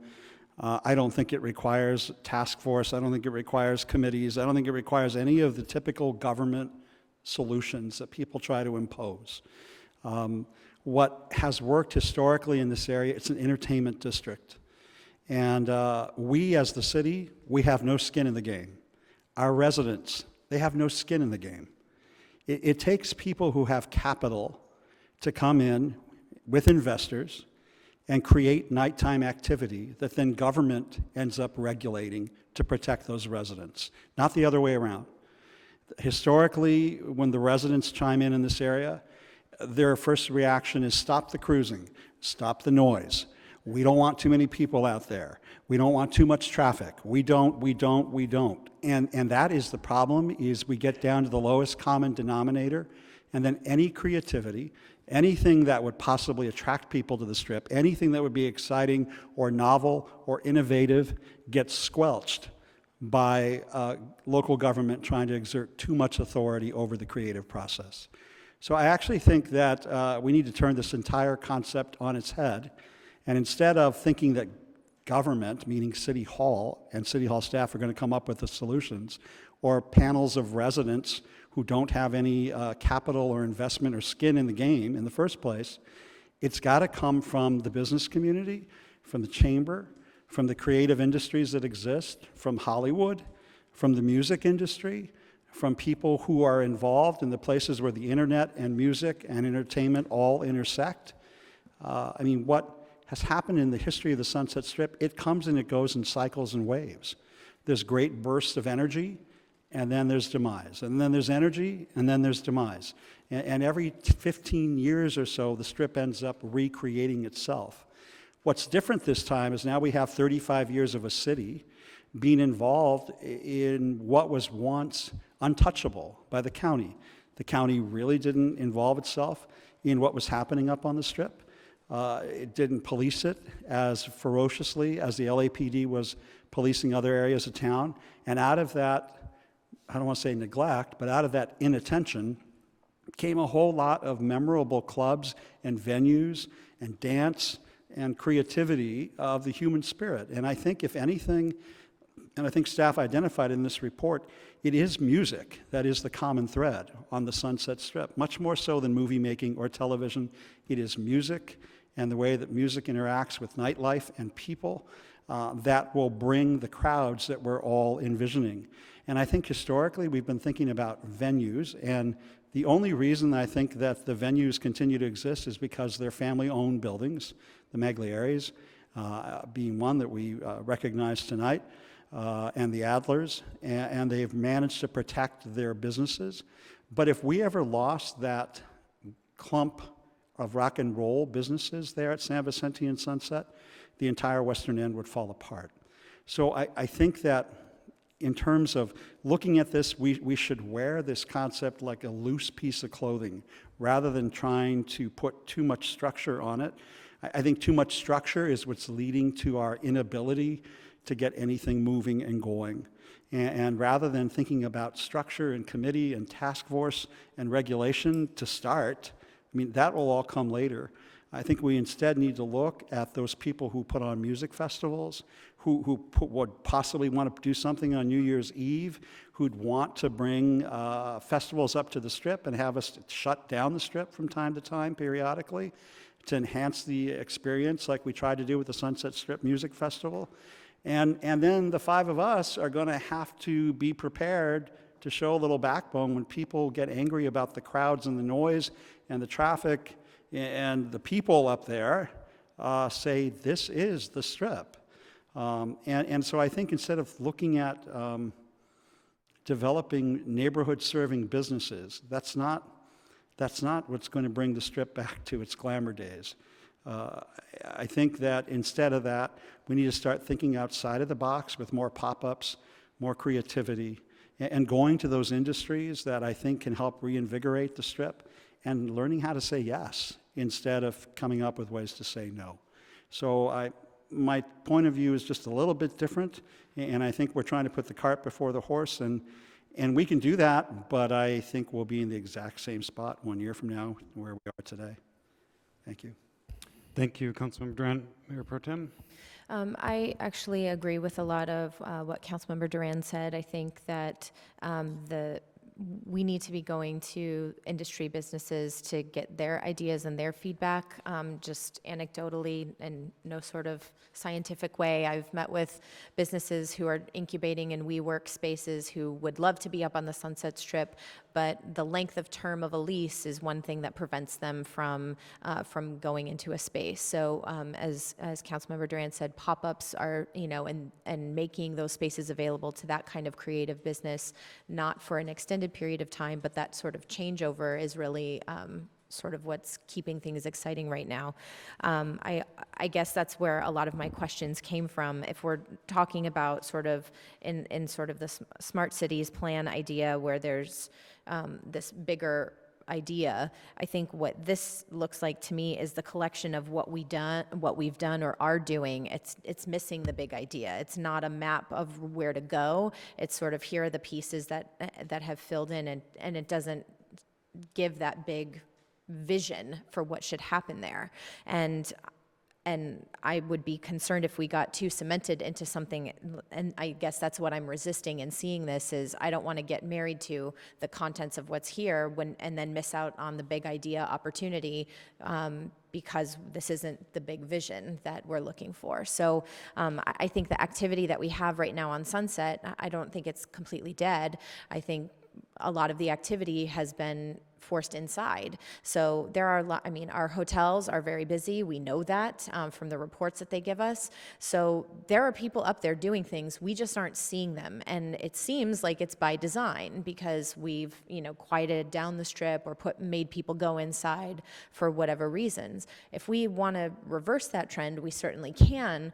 But I think that's more of what's happening. The private clubs or even the music businesses, everybody's going inside to a venue rather than spilling out and having the activity be more public. So, I go out there a lot and I, spend a lot of time up there. That's what's going on out there. So if what we're trying to do is reverse that trend, I don't see anything in here that's helping us do that. And I would actually be much more interested in instead of having the genesis come from inside City Hall to be a collaboration with the creative industries that we want to be up there to say, what would you like to do on the Sunset Strip, and have sort of that ideation happen with people who are actually going to be running those businesses. So I guess I'm not sure I heard anyone say they would be interested in reversing that trend so much as adding another layer of activity, and I'm not sure you were suggesting a reversing of it either. But I guess what I wonder is, so we're supposed to give you feedback, and it seems like maybe a good next step, if my colleagues are interested, would be to perhaps put together a half a day or some amount of time in which we invite people from all of these categories of business and entertainment, and as well as ourselves, and we come and have some conversations about the Sunset Strip on the Sunset Strip, perhaps at one of the hotels that are recently finished, or one of them that's been there for 25 years. I don't know, but I think we need to yes, depend on business to do business, but we also need to make it clear that we are interested in new things happening, even if we don't actually participate in the success of it. So I don't know if that's something my colleagues are interested in doing, but I certainly think it would be something that would be worth our time, especially if we can spend the time putting together and inviting people to come. I don't know if we can do that in 6 months, but I think it would be worth having that talked about. I want to point out that we have done roundtable discussions with various industries by industry-specific groups. And you all alluded to this evening that there is a great desire on the part of these businesses on Sunset to have some of these activities that you are talking about. But you also alluded to the one aspect of this that is always that stumbling block, and that is that, a lot of these businesses want to have these activities at the ground level and have activities in the evening on weekends that invite the public. But the minute we get a phone call that, that's too noisy, we shut them down, or we, come in from a code compliance perspective and we tell them, you need to turn the music down, you need to, really revise, the plan that you're working with. So I just really think that, that's something we do need to keep in mind, because these businesses are interested in engaging with the city and looking for options like these types of events, whether it's a one-day event or a weekend event, and whether it's something that requires a closure or something on a smaller scale. But we'll have to, be cognizant of the fact that those types of activities will attract people to the Sunset Strip, but with that will come the level of activity and noise level with music and other activities that, create that kind of environment and lively, aspect to the Strip. So, it's kind of like, something that we need to grapple with. Maybe it's just the frequency of it or the time frame that we allow those types of activities, but the businesses have definitely expressed an interest. And when they work with our events division, they want to have more events, not fewer events. And those are more temporary in nature, so that it's not necessarily, a new business popping up. But I think a lot of businesses, whether it's retail or restaurants, are looking at, experiential types of activities that bring people to their businesses and allow them to be there longer than just, for a quick shopping experience or even just a quick meal. So it's definitely something that it's important and that the businesses have expressed an interest. And we just, as a city, need to explore how do we make that happen so these activities can be taking place, but that we also create that balance between what the residents want and, the associated sounds that come from those types of activities. Councilmember Heilman? Yeah, I just want to add two things. Special events are great and we love them, but I'm really talking more about the day-to-day sustained business model up there as opposed to just the special events. And I think that's where I'm concerned that we don't really see the kind of crowds coming to the businesses like we used to. And yes, some of the hotels are doing very well, but we've talked about this before. There's sometimes a disconnect between the hotels and their guests and some of the businesses that we have on the Strip. They're not necessarily hotel guests going to those venues.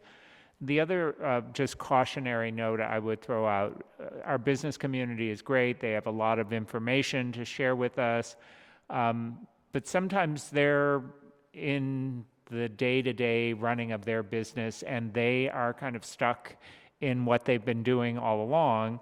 So they may not be able to see, the challenges that the Strip as a whole faces. And, to some degree, they may be contributing to it because they've got a model that works for them, they're comfortable with it, and they don't really care about what's happening over the overall Sunset Strip experience. So I would just throw that out as just a caution as we're talking to the business community.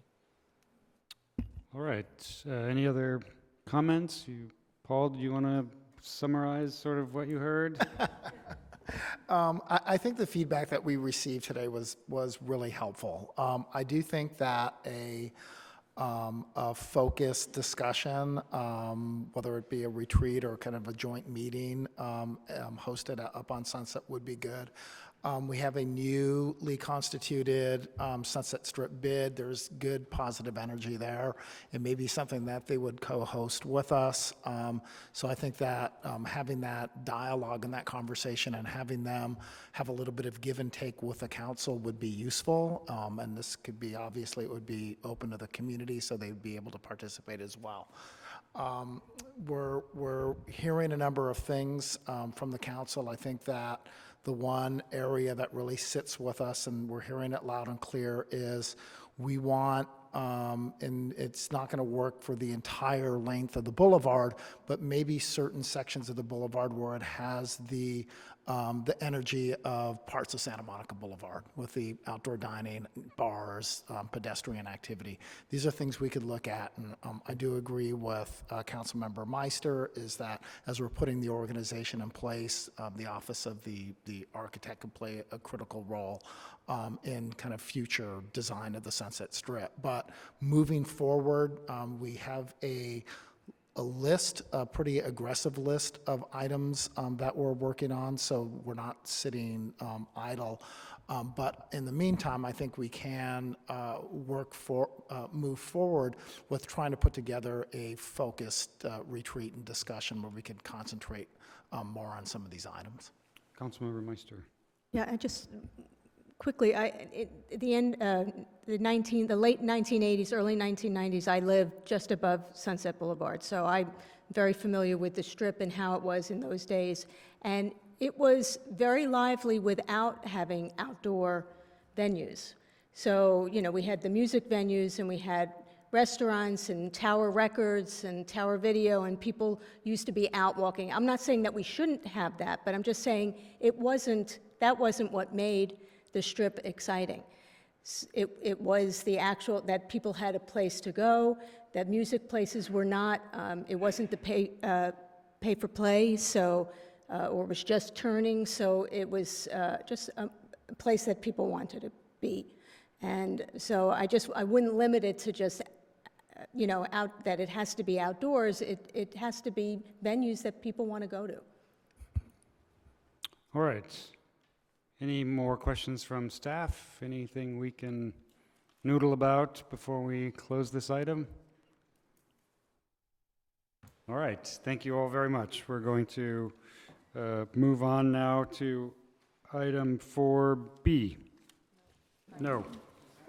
5A. Got it. Yes, Councilmember Meister has proposed an item regarding the maximum average unit size in commercial zones. Yes, so this item is for council to consider directing staff to amend the zoning code to require a maximum average unit size for mixed-use projects in commercial zones. As you all know, we already have that for residential zones, but that has not been something that is codified for mixed-use projects. And so basically, this item was to see if this is worth a conversation. I think it's kind of timely with the article that recently came out about 8899 Beverly. To be frank, I think that maybe part of the discussion should also be maximum unit size. I'm not saying what that number is, but it might be that we should have some combination of average and maximum unit size. But I think as we talk about how many units are going to have to be built in the next 8 years, if the RENA numbers are accepted, we're talking about, just in West Hollywood, we're talking about something like 3,500 new units. We cannot do this if we have luxury units that are 10,000 square feet. So I think that this is a conversation that I would love to see started, you know, through you know, talking with stakeholders and bringing it to Planning Commission. And again, I wouldn't limit it just to average unit size. I think that maybe a conversation about maximum for our corridor. Again, our corridor was supposed to be the place where the density was so that we could take it away from the residential areas. And if what we're approving here is mixed-use projects where, you know, half the units are, you know, 5,000 square feet, we're not going to be able to meet our numbers or build housing that we really need right now, which is for you know, middle income and low income people. Thank you very much. Anthony Vulin is here to speak. I think that's our only speaker. I don't know if others were planning to. Tanner, I see you're still there. Did you wish to speak? No. All right. All right. I mean to call you out, sir. Thank you. Thank you, Councilmember Meister, for bringing this up, because I agree with you 100% that this is definitely something that we do need to consider. I'm a huge affordable housing advocate, and I think this is really important. The best way to have affordable housing in this city is to build as many small units as possible. And for me, I do have a number in mind. I think the average could be something as small as 600 square feet. And we could talk more about that in detail if you ever want. I also would like this zoning code amendment to include some type of incentive for the building of condos over apartments, so we can start building the wealth of our citizens rather than the developer's wealth. They'll have plenty of opportunities to make money by building the units, but if we can incentivize them somehow to build condos that are small like this, small micro units and studios, that would be amazing. Number two, I think that there should be some type of incentive to actually build studios that are 400 square feet or smaller. The issue that I've talked to with most developers is that one of the biggest costs and why they don't do this now, and if they did do it, why the cost would be high, is the parking requirements that are currently part of the code. And I strongly, again, in this time where people are driving less, I think it's time for our city to really think about what's more important, building affordable housing for our citizens or building parking. So it's going to be very, very difficult to do both. So please consider keeping the average to 600 square feet or smaller, to making incentives for helping our citizens build wealth by building condos over apartments, and also to study the true parking needs of these micro units, and reduce the parking requirements that are required right now for studios. So thank you so much. Thank you, Anthony. It's super helpful. Councilmember Meister again? Yeah, Yes. I just want to just add that I'm not looking for us to come up with any numbers. I think this is just something that I think, I mean, what I would like to see is this be studied, and start the conversation. Along with incentives, I think we have to think about disincentivizing, 10,000 square foot units. So anyway, I'm open to suggestions and comments and. Councilmember Duran. Thank you. I understand the intention behind the item, but I'm going to speak against the item. I think that free markets are the best way to regulate this particular area rather than trying to impose a one-size-fit-all solution. It is true that we need affordable housing. That's why we have a 20% set aside on all new housing under our inclusionary housing ordinance to make sure that 20% of all units be reserved for low and very low income people. So I think we've done more than most communities in addressing that. I think that what's happening now, and I see it, a lot of young people, especially millennials, who want to be part of West Hollywood are living 4 or more to an apartment. That is what's happening. And they're relying on Uber and Lyft and other forms of transportation and not relying on cars because they want to be in the city. But the reality is the cost of apartments now with vacancy decontrol is so high that the only way they get a piece of the pie of West Hollywood is by having 3 or 4 of them in an apartment that's normally made for 1 to 2. So I think that there are some market forces at work here that we have very limited control over. I don't know if the solution is to limit the size. I think that this sort of idea can be taken on a project-by-project basis. This particular item is focusing on the mixed-use projects, which means primarily in the commercial districts. So I think as the subway unfolds itself, and if we in fact are able to get a line under Santa Monica Boulevard, it may make sense to have higher density along those commercial corridors, and to do that, maybe it does mean limiting the size, but that doesn't mean that we don't have the ability to do that on a as-needed or project-per-project basis. I think that the issue is so complex for a small city of 1.9 square miles with 36,000 people that rather than looking for a policy where one size fits all, that we need to just look at it project by project and determine whether it's housing on the Sunset Strip or housing on Beverly or housing on Melrose or housing on Santa Monica, that we try to tailor the development to whatever that particular neighborhood can bear in terms of density and height. And so I hate to try to come up with a policy now thinking that limiting the size of the unit is the way to go about it. While I appreciate the comment, we don't have the ability to prioritize or put a preference on condominium ownership over apartments. A developer can develop multifamily housing and then make the determination later whether to make it apartments or condos. We don't have the ability to dictate that. So I just think that, to me, I'd rather have more flexibility than less, and I understand the intent behind this, but I'm not sure it gets us to where I think we're hoping to get. Councilmember Heilman or Mayor Pro Tem? Well, when I look at the information that we got from staff in terms of existing developments, it appears that all of them, except for one, are under the average unit size requirements that we have for residential zones. So I'm not quite sure that this is really a problem that needs regulation.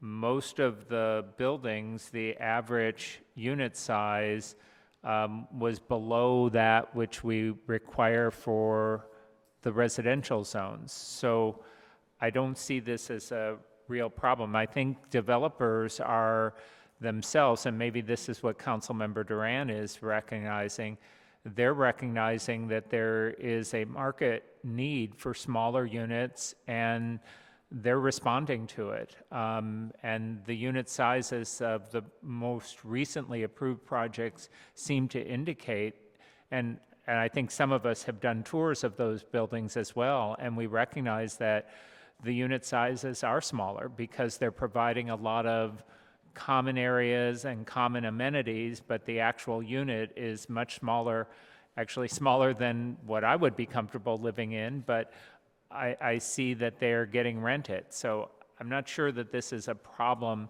that we need to fix because it doesn't look like the numbers demonstrate a problem.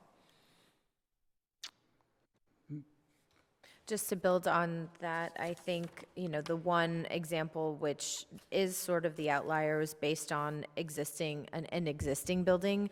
It's not something that was newly created. And so I think recognizing that happened in one building, I don't think that's the trend. There isn't even a second example that exceeds the average unit size that the city already has in place. So I agree that we need to continue to develop more opportunities, especially as Anthony mentioned, for micro units to be focused on for development, because I think it is trending that way. However, I will say I agree with his comment about the concern about rentals, because not that I think we shouldn't have them, but when we do have them and the unit sizes are small, when you have several people living in them, in order to afford the rent that people are paying, they're living 3 people in these very small spaces. So I think that is more of a concern of mine, and so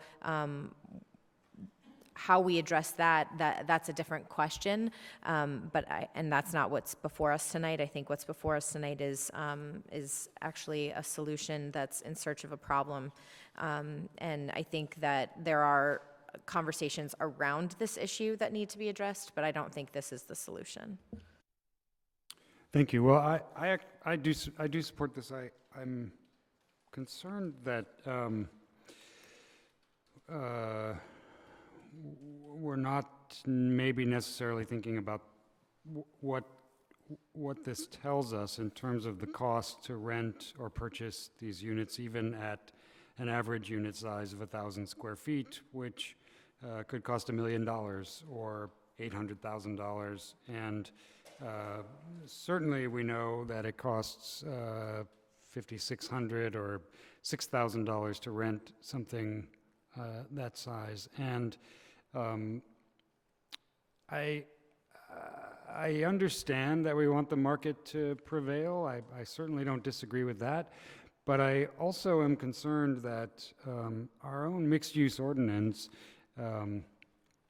doesn't have or carry the same sort of set of rules that our neighborhood developments do. Now, it is coincidental, I think, that they do fall under the average unit size, but at what point, after we have a third one or a fourth one, does this become a problem? And I'm guessing there are probably projects that are not on here that perhaps would have some more information for us. The project that's currently being built on Sunset, the Sunset Time project, or the one that just finished, the addition at the corner of Doheny, Santa Monica. Those units were quite large, and so I don't think we've seen the end of this. And I do think that if SCAG wants us to build 3,600 units, if our average unit size is 1,200 or 2,500 square feet moving forward, because really it's only the super rich who can afford to make and build housing here and buy housing here, and then I think that's where this is headed. So I do support this. I can see that we don't have the vote, so I don't know if you want to take a vote or if you just want to move along, but I am just very concerned that our policies continue to advocate for housing for rich people with an occasional affordable unit thrown in. And I'm just concerned about that. I think this is slow moving, and you can't rebuild a building once you make an $85 million condo. You know, which 10,000 square feet or 11,000 square feet could very easily have been 22 units instead of one. And it might not be what the developer wants to do, but it might be what we want to do. And that's my concern, is I think what we want to do is come up with housing for everyone, not just for people to dump cash from out of the country. So I just am very concerned that we are becoming a city that's only allowing housing for rich people. But that's true. But that's true of all of Southern California. That's just not West Hollywood. That's Santa Monica. That's Beverly Hills. That's Westwood. It's Hollywood. Yeah, we don't have to do what they're doing. Well, but I just think there are greater forces at work that are difficult to constrain. For That's all. sure, for Yeah. sure, absolutely. And we have a greater sense of ourselves, maybe. Councilmember Heilman? Yeah, thank you. And I think a lot of this, as Councilmember Duran indicated, is driven by market forces and the cost of land and the cost of development. And those are things that, no matter what rules we put into place, new development is going to charge what the cost of land and the cost of construction and the profit that they want to generate.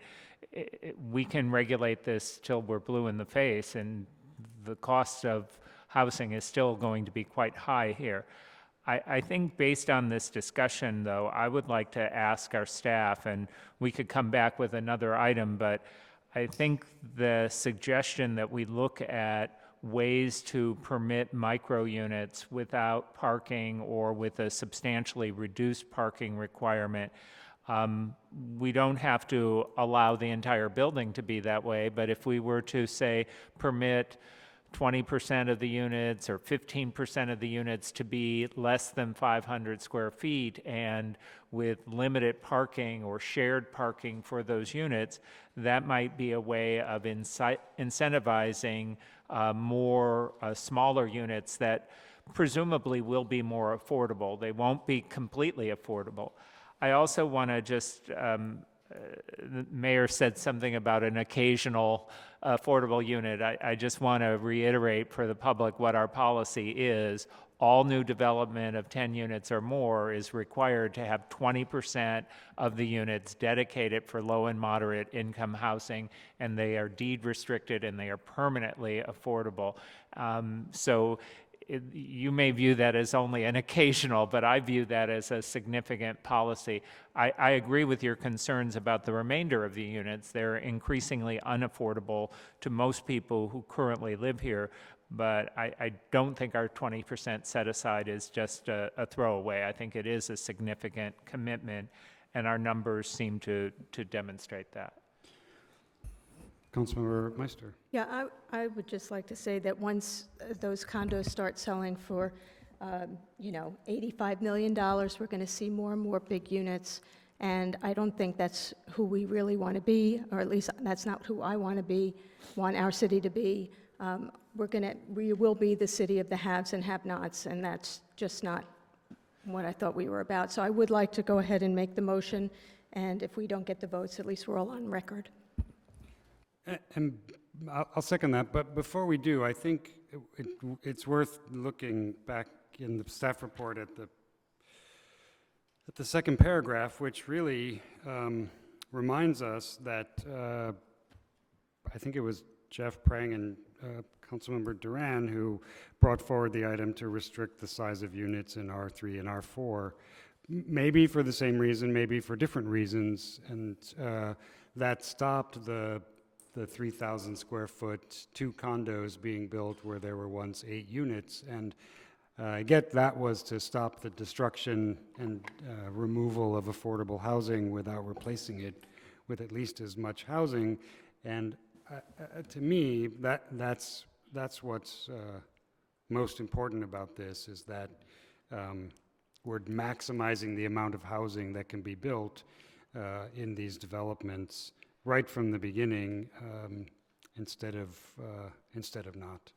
Councilmember Duran, I guess you want to. Mayor, I'd like to make a substitute motion that we direct staff to investigate the idea of micro units, looking at ways to alleviate the parking requirements and some of the other more common amenities, as a way to deal with the issue. Because I think Councilmember Meister, her heart and her head are in the right place about making this city more affordable for various classes of people. I just don't think this is the right approach. So I'd like to make a substitute motion that we instead direct staff to look at the issue of micro units and the development of micro units as a possible requirement for future developments in the commercial districts. All right, there's a motion on the table to have staff look at the development of micro units. All those in favor? It passes 5-0. Thank you very much.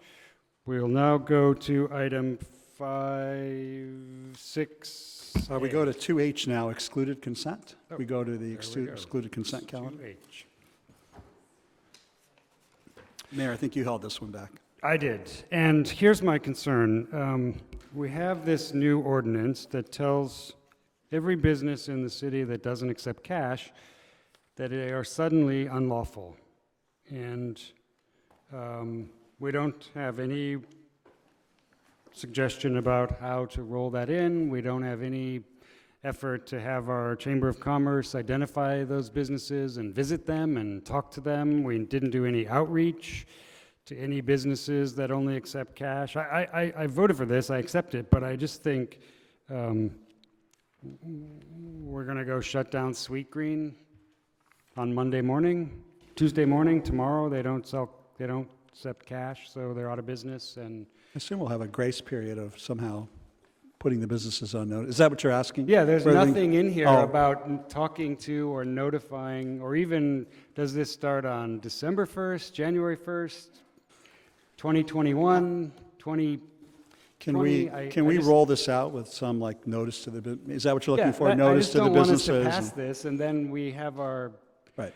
code compliance people shutting down businesses because somebody called because they couldn't give them a 20 for their salad. And I mean, this is West Hollywood. There's all kinds of. I don't know if we have to amend the ordinance, or maybe we can ask the city manager in the execution of this ordinance to have a slow rollout, giving those businesses that are not in compliance an opportunity to come into compliance. And that's the normally how we do any of our programs, that we would give them warnings, and we'll work with the chamber to get information out on this. Should we choose an implementation date? Maybe tax day? That would give everyone some time to do that. So this is second reading of this ordinance, and if you make any change in it. I'm not trying to change the ordinance. I'm just trying to have a discussion about It'll take implementation. effect in 30 days if you adopt it tonight, and we can take your direction as far as phasing in and enforcement. Correct.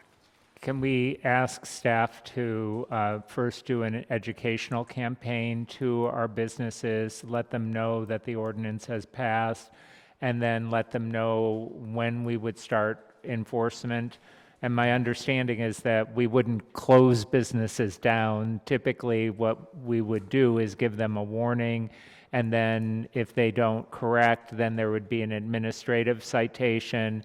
But we wouldn't close businesses down. I think the mayor was being a little dramatic there. I maybe. was, but there is a reference to the code section that does that, but, So is an enforcement period going in effect 3 months after the ordinance goes in place, so that would be 4 months, be adequate, and we'll start an education campaign immediately?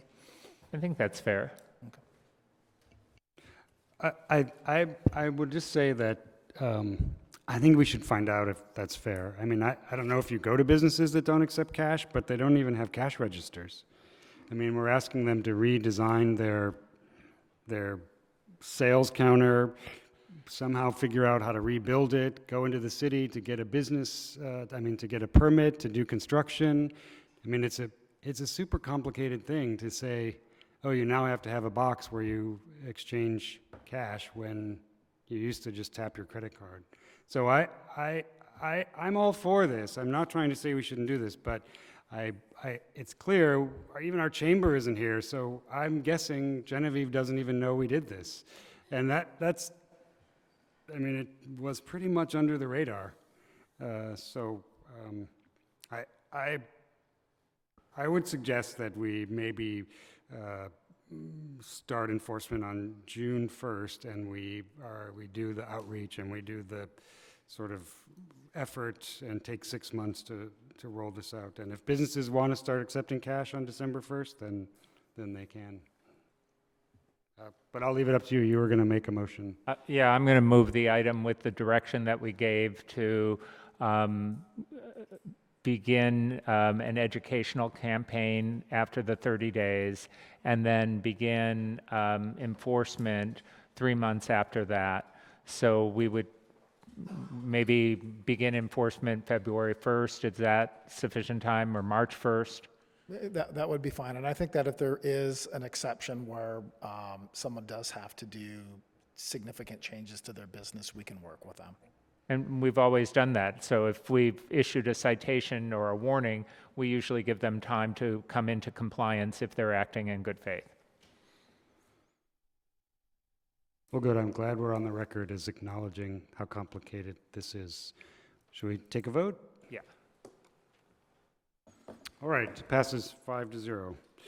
Item 6A is zone text amendment regarding projects spanning commercial and residential zones.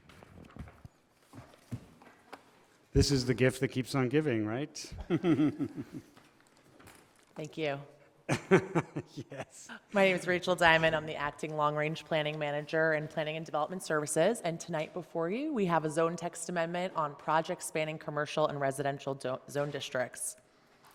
On October 7th of this year, the council adopted a resolution, or rather made a motion, that would require that projects be developed separately in residential and commercial districts above grade, but then would allow them to be connected via subterranean parking.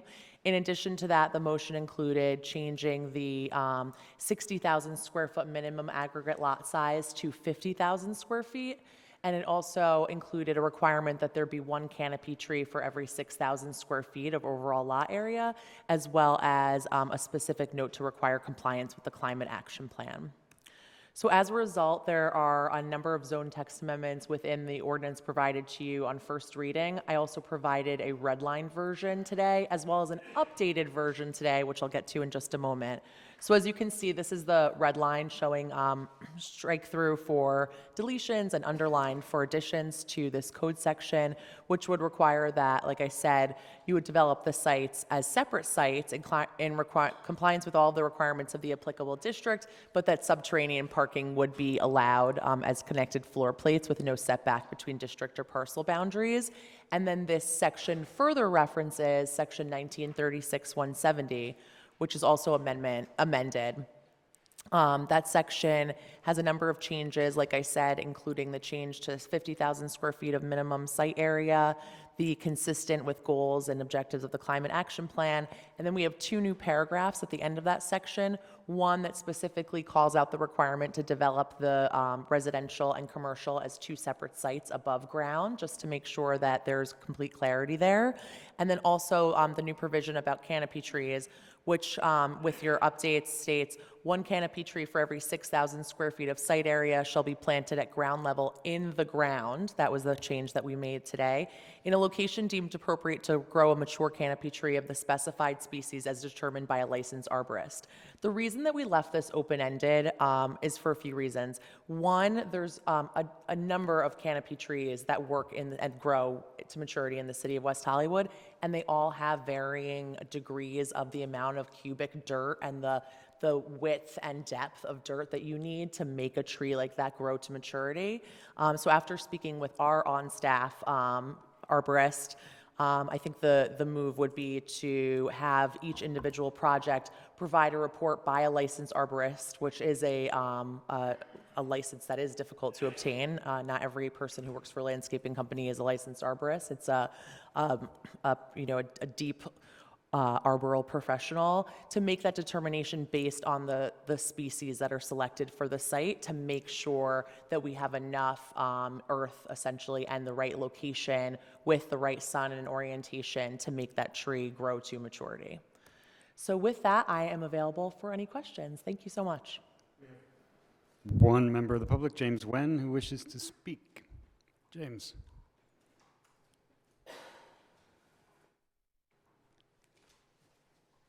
Good evening, Mayor D'Amico, Mayor Pro Tem Horvath, and council members. Thank you, staff, for your zone text presentation. My concern, and I shared this previously, which is regarding the canopy trees. Those are big trees, and it's one, you're looking at one every 6,000 square feet in a 50,000 square foot lot, where you're looking at commercial and residential. And while that might be a bare minimum, I was thinking about the Walt Disney Concert Hall, where the third floor space has a intimate garden with trees as well. And my recollection is that the way the trees were grown, and I just sent out an email trying to figure out if it was drainage or some other purpose, but the large columns that you see in the main lobby of the Walt Disney Concert Hall serves a purpose and is connected to that garden. I don't know if you as planners have ever done that walking tour, but I have, and that's what I recall from the walking tour. I did send out a correspondence to try to reconfirm that, but I think because you're going to have residential area, to just look at that zone text amendment bare minimum, I don't know if it's also allowing for something like a more intimate garden. And what the landscape architect wrote when it did the Walt Disney Concert Hall garden was that they wanted to provide a counterpoint to the building's size by creating a space that was human in scale.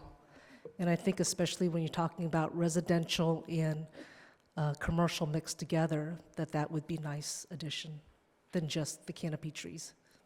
Thank you. Thank you, James. Anyone wish to speak?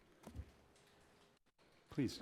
I have a couple of comments. So thank you for the red line and for the correction or that was made regarding the canopy trees being in the ground.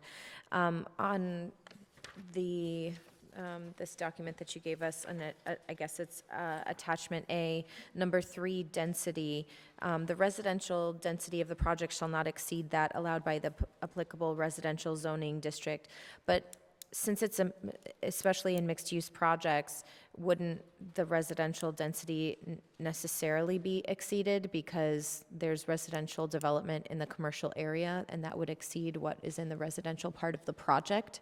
Mm-hmm. So the way that that's been interpreted in the past, and I discussed this specifically with our attorney today, is that effectively the residential site meets their density, and then the commercial, we don't apply that residential density requirement onto the commercial portion of the property. So you would basically still have the same number and type of units that you could build with two separate projects, one on commercial, one on residential. So it should be the residential density of the residential portion of the project, because if you're not excluding the commercial use, or if you're not including the commercial use, then you're not really talking about the whole project. We can certainly change that, but that wasn't the direction that we got previously to touch those sections. So if we want, it wasn't included. This is what I was trying to get at the last council meeting, was this wasn't included in our staff report, so we couldn't look at this language. But now that we have it, I just want to make sure that we're being clear, because obviously in the commercial areas we're likely to do mixed use, and so I just want to make sure we're not violating our own policy by sure. doing that. So we could, if you wanted to clarify that further, you could say the residential density of the residential portion of the project, and it would continue to maintain that same intent. Okay, and then and number 7, sort of a similar idea, the loss of neighborhood commercial uses. That's not, I don't know if that's defined somewhere else. It's not defined in the version that you gave us, but more importantly, mixed use would necessarily reduce the potential commercial use because we will have residential instead of commercial. So I just wonder about keeping that language included, that the project shall not reduce the existing supply of commercial land uses. So we look at that when we have projects that span commercial and residential, and I know that it seems that taking a commercial-only building and replacing it with one story of commercial with residential on top would have that loss, but we actually find that we increase that number typically, or at least keep it even.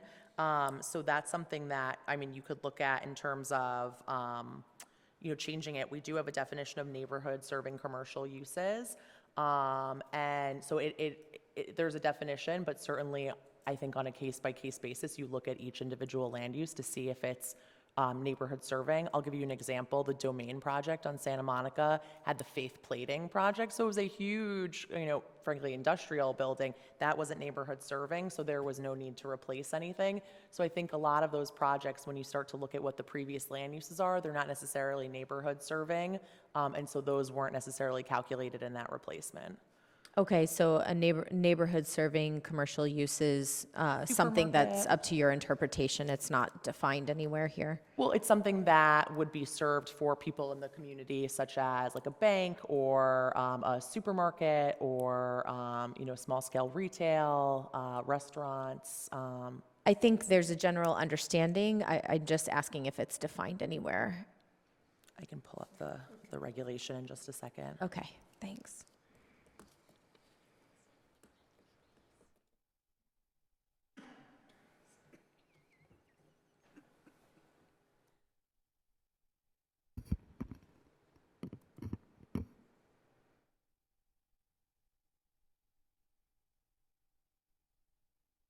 This is dead airspace. It's, Yeah, so I'll start again. Section 19.36.190, neighborhood serving commercial uses.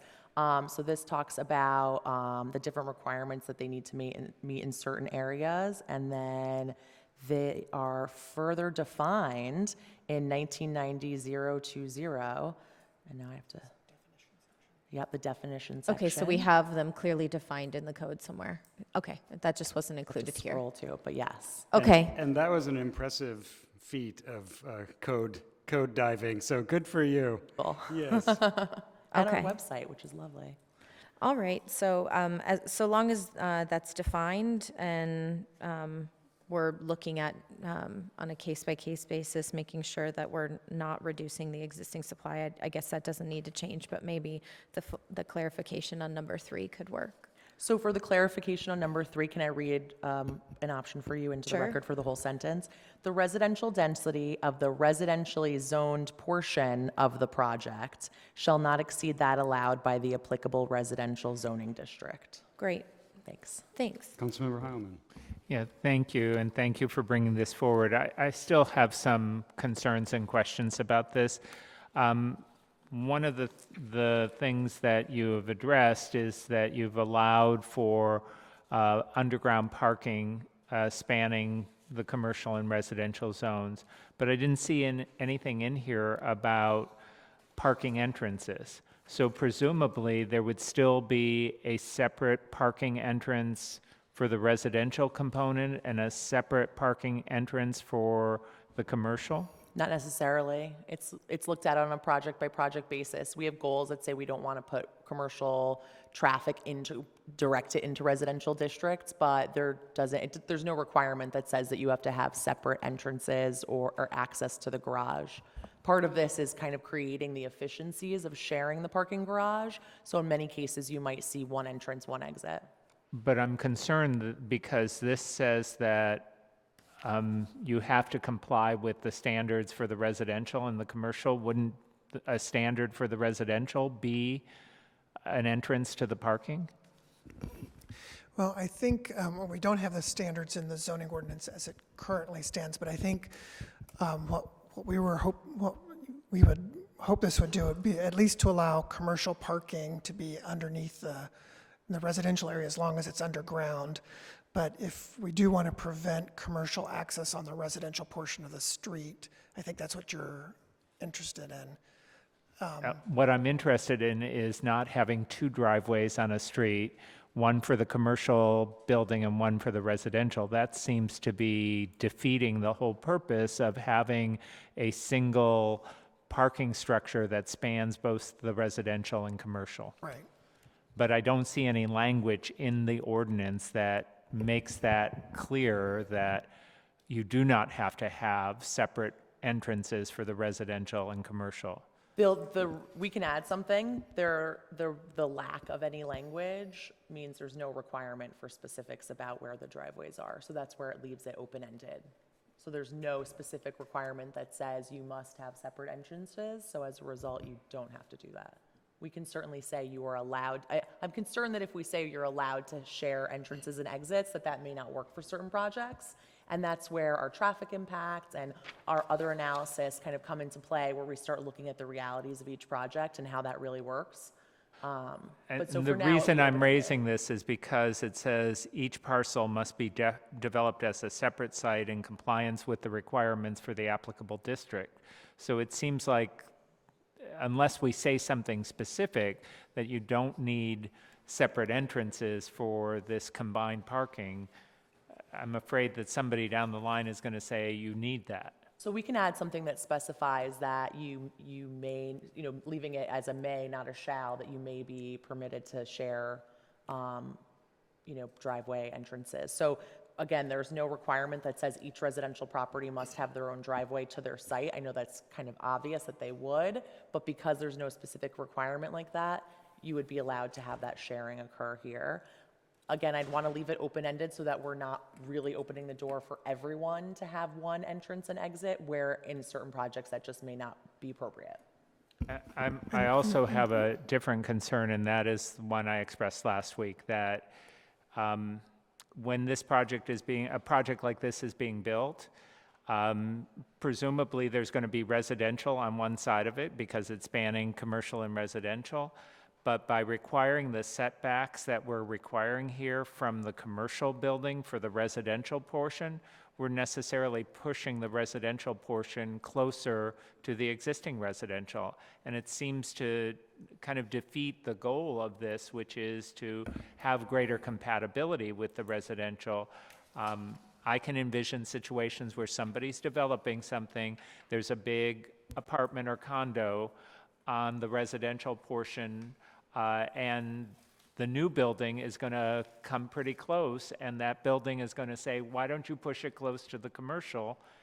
And this is not going to allow us to do it, because we have to develop it with the setbacks that are required for the residential projects. That, to me, is a mistake. But that's not your fault, that's our fault. Thank you. Councilmember Meister. I wondered if, as long as we're talking about the parking, if the driveways, if we can just add that the driveways shall be located and designed to minimize impacts of commercial traffic in the adjacent residential neighborhood. And I think that way, if we do have one entrance, that we make sure that it is, not impacting the residential neighborhood, that it's over by the commercial side. So that's something I would add.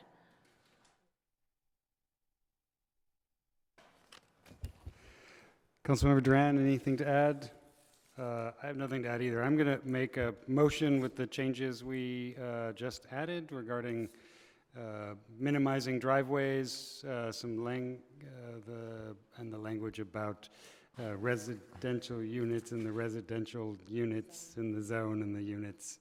Do you mind if I read both of those into the Could record? you please? Thank you. That would be super helpful. Okay, so based on the latest ordinance that was provided in supplement number 1 today, there will be a change to subsection 3 density, which is within subsection A of section 19.36.170, and that section will read as follows. Density. The residential density of the residentially zoned portion of the project shall not exceed that allowed by the applicable residential zoning district. And then we would add a subsection 9 to that at the end entitled driveways. And it would read, the driveways shall be designed and located to minimize impacts to the adjacent residential neighborhood. I'm sorry, it's number 10. 10 driveways. That's it, thank Everything's you. going up. All right, we have a motion. It's been seconded by Councilmember Meister. Let's mark our votes.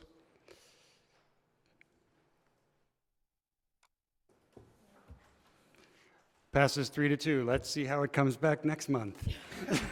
One second thing, thank you. All right, item 6B is a cannabis ordinance amendment regarding medical and temporary cannabis uses.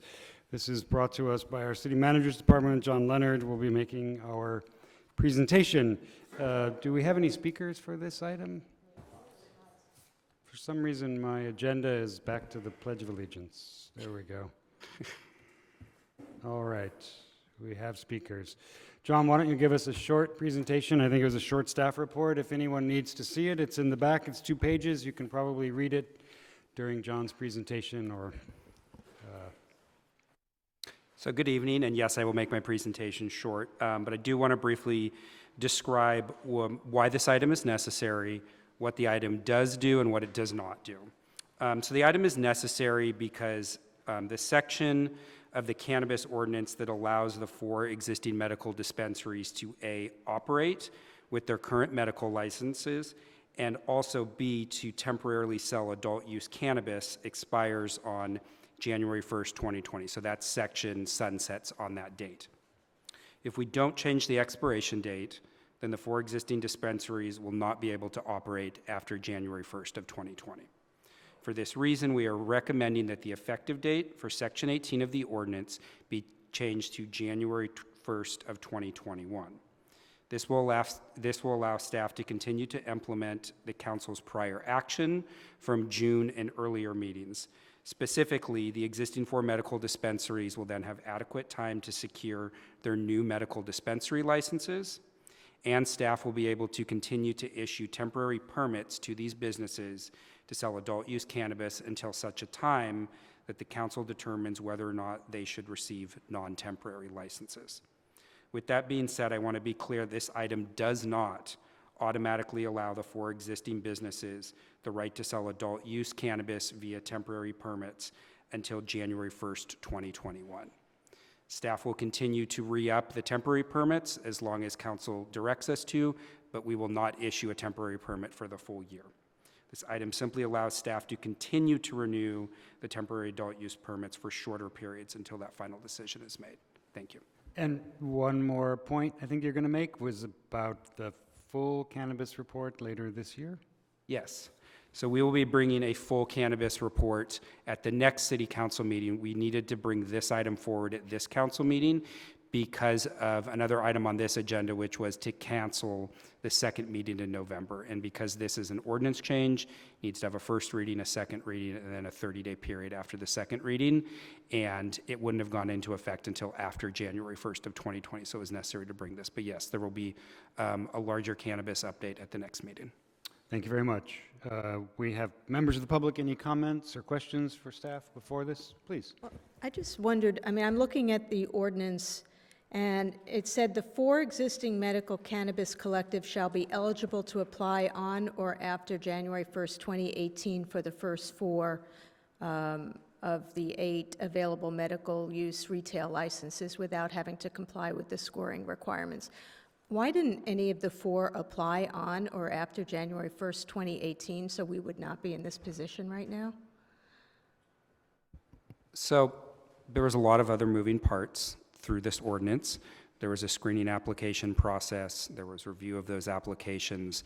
There were a lot of other things going on. So as staff, we asked them to hold off on applying for the new medical licenses until it was known whether they would get any other type of license. Our goal has been to bring forward packages for each business in terms of all the license they received. So after the scoring process was complete, that was when there was talk about them coming in for the new medical licenses. We still were preparing the new application as well, so the application package they would have to fill out. So that was completed around April or May of this year. It was at the same time that the grandfathering issue was being discussed. So there's just been a lot of moving parts, and it's finally at a good point for them to come in and get their new medical licenses. All right, Jake Stevens, and then Scott Schmidt, and then Sarah Armstrong. Mr. Stevens. Good evening, council members. Jake Stevens, resident of the city of Los Angeles. I'm here as both a retailer and as chair of ORA, the Adult Use Retailers Association here in West Hollywood. I just wanted to provide the council a quick update. So we've had 4 of our members complete their business license hearings. A 5th will complete their hearing tomorrow night. And as you consider these extensions, we would also encourage you to consider all the hard work that the folks who did go through the screening application, who were awarded those licenses, have been doing as you try to kind of put a date finite on when that process is quote unquote complete. And you know, we're going to have at least 4 or 5, probably 8 open by February that meets that annual deadline from our certification of February 7 last year. So I would just encourage you, as we've been talking about all these businesses who didn't score high enough to receive licenses, to also make sure we're having a conversation about the folks who completed the process that you all laid out and were successful. So just a little bit of equity. We'd appreciate some equal airtime. And that's all I'll say tonight. Thank you. Thank you. Mr. Schmidt, to be followed by Sarah Armstrong. Good evening, Scott Schmidt, resident of the city of West Hollywood, here on behalf of the Adult Use Retailers Association of West Hollywood. In the last few months, I've read a lot of minutes and ordinances, and what struck me was comments that I forget whether it was you, Lindsay, or John Heilman that made when they were adopting these temporary use permits, that it was something that was not, we didn't want to make sure it was perceived as a right that would go on indefinitely, that this is a privilege. And so we believe that regardless of how long you decide to extend these permits for, every 3 months we need to check and make sure that the business entities that were issued the permits in 2018 are the same ones that are operating today. The previous ordinance required that they be nonprofit collectives that were owned by their members. And so in a letter you've received from Jennifer McGrath, we've outlined some things that the city might look at checking just to make sure.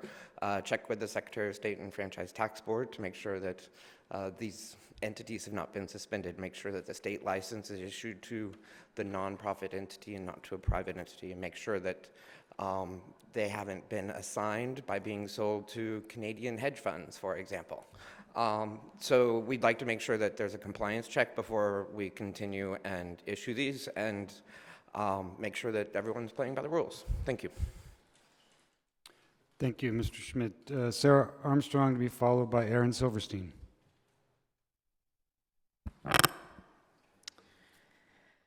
I'm here today to request that the honorable members pass item 6B when it comes before them. An extension is badly needed and should be for a date certain, not some indeterminate date dictated by new business operators who have yet to pass the city's vetting process. Shuttering existing businesses before determining what the cannabis footprint will look like may rob patients and consumers of safe access. The Small Business Administration has stated that 50% of all new businesses fail within 5 years. The city should, as a precaution, allow existing retailers to remain rather than close 6 months after new retailers open, as some of the new applicants are suggesting. The mere opening of a business is not indicative of whether it will survive, and the city would wish the city may wish to extend the existing original operators rather than lose safe access. The Los Angeles Patients and Caregivers Group in particular has been honorably operating since 2005, and the city of West Hollywood needs time to reconsider whether it should remain open and be allowed to remain economically viable by serving adult use customers. The dispensary has a long and distinguished history and should not be closed simply because the city wished to add new, untried actors to its cannabis footprint. Once again, 50% of all new businesses fail. Thank you for your time. Thank you, Ms. Armstrong. Aaron Silverstein, to be followed by Jason Beck. Good evening, City Council and staff. I'm here to oppose 6B, the extension, because, as has been said earlier, the new winners of the screening process will have at least 4 members open. My company, Aon, of which I am a founder, will probably be open in March. We'll be number 5. Tomorrow we have our business license hearing. I do think that a year is a bit excessive. I would appreciate you listening to staff and coming up with a reasonable date, not continual extension of temporary use permit after temporary use permit. I think 2.25 years, maybe 2.5 years is certainly fine considering no one won an adult license. And so I would request that you amend this to be approximately March 31st, maybe June 30th. By then, all of the 8 new adult retail stores will be open. Thank you very much. Thank you, Mr. Silverstein. Jason Beck is our final speaker, and then we have some citizen position slips.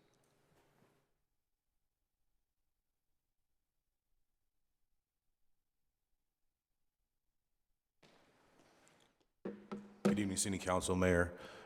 Jason Beck, longstanding resident in West Hollywood, as well as medical cannabis operator here in the city of West Hollywood.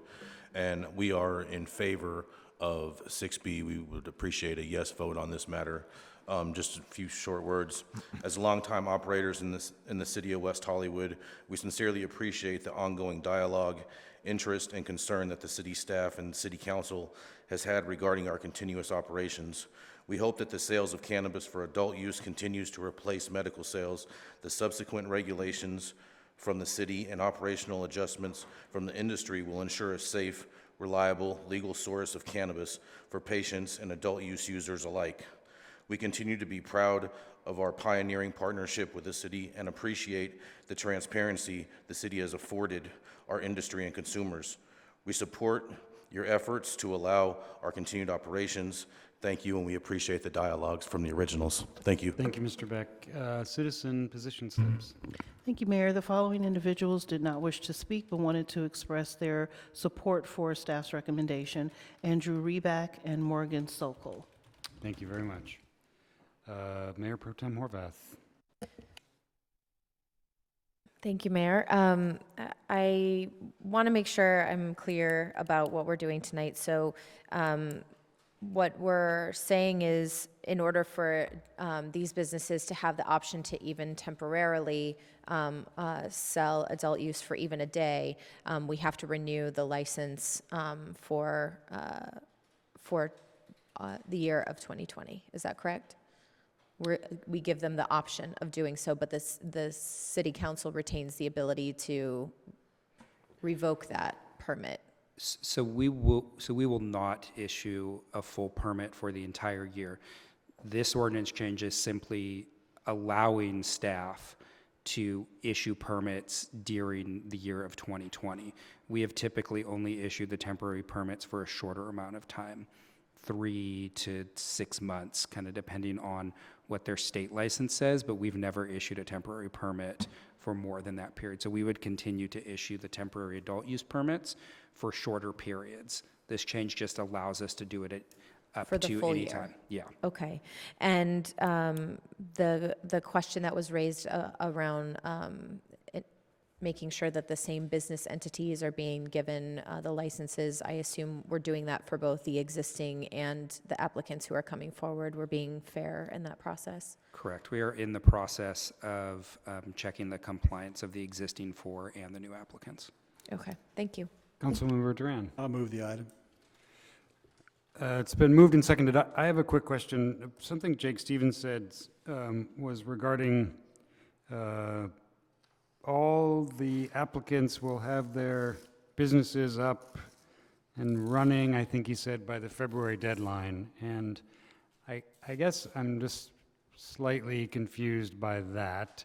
I don't want to prejudge whether they'll be able to finish their construction and be in business, but is there a requirement that they have gone through the Business License Commission by then? Correct. That is the requirement, that they've gone through the Business License Commission. At this point, 4 adult use businesses have been approved by the Business License Commission.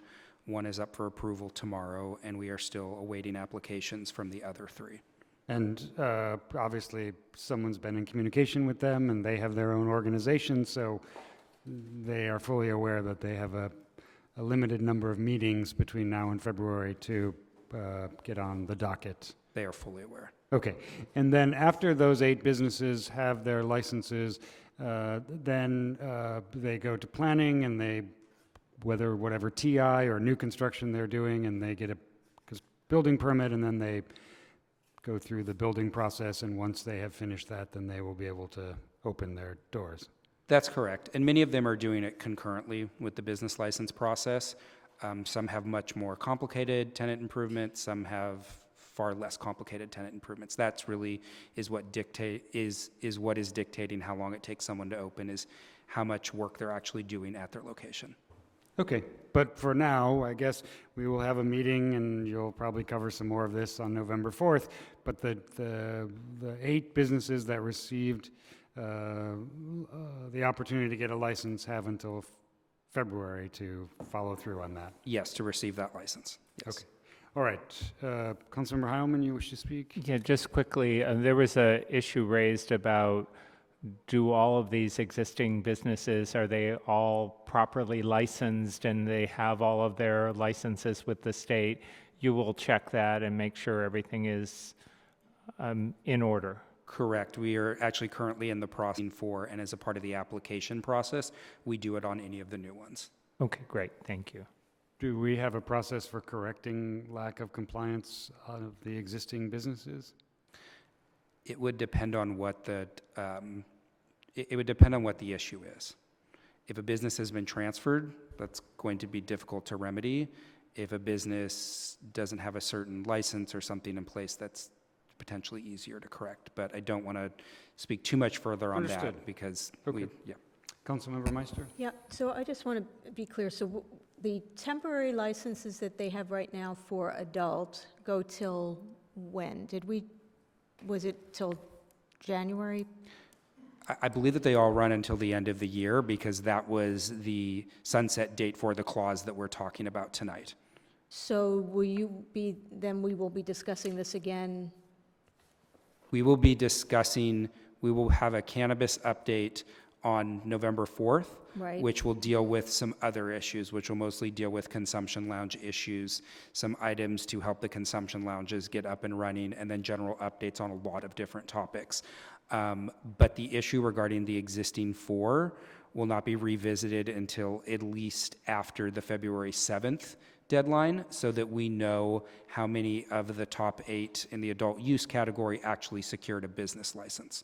So then the temporary use license is being extended past the end of December? Correct. After this ordinance, after this amendment goes into effect, which it will in December, we will extend those temporary use permits. And we don't know for how long, though? It will likely be for 3 months. Okay. Till March 31st or April 1st. That will, yes. Just to say things, So right? January, February, March, the end of March. And then we have to give 6 months' notice? Or Well, is that what we said? Council has given previous direction that there should be 6-month notice given. So it would go beyond this? That is correct, unless there is an action at some point before that where council directs us to give that 6-month action. We need direction from council to give that 6-month notice. So then can we have a check-in on the businesses, the new businesses that have opened and gotten licenses at the end of in December, at our December meeting, the second meeting in December? We could. I'm not sure that the landscape is going to look that much different than what we're going to see at the beginning of November. That'll be quick. I mean, we can provide an update. I can provide more of a verbal update if something has significantly changed, but the real key point is in February. Once that deadline has passed, then we will actually know if everybody was able to go before the Business License Commission and receive a license. Okay, thank you. all right, we have a motion. It's been seconded. We'll make our votes. It passes. Thank you all very much for staying and for your comments. All right, I believe that's the end of our agenda, unless I missed something, and I might have. We will adjourn. I have one more announcement, Mayor. We will hear an announcement from I'll be quick, I MPT promise. Horvath. We have the upcoming Emeritus Info Session, the city's partnering with Santa Monica College Emeritus Program to bring its most popular weekly course, Political Science Current Events, to West Hollywood. This is a collaborative effort for the city's Aging in Place, Aging in Community Initiative, Santa Monica College, and the West Hollywood Community Housing Corporation.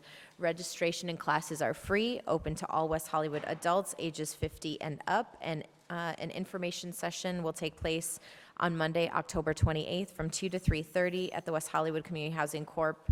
Movietown Square Community Room for anyone who's interested in participating. Thank you. And if you're going to do it, I'm going to do it. Ryan Bradley won his final Jeopardy tonight on Jeopardy and goes on, he's a West Hollywood resident, friend to many of us, and he will no doubt be on tomorrow's Jeopardy as well, so check it out. Maybe he will start a week-long streak. Okay, and Trudeau was re-elected Prime Minister of Canada. Yeah. There we go. All right, things are changing. And they're the same. We are now adjourned until the next scheduled meeting, which will be on November 4th, 2019. Thank you all for helping me through this meeting, and we'll see you on November 4th.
Good evening. Need me help with anything else?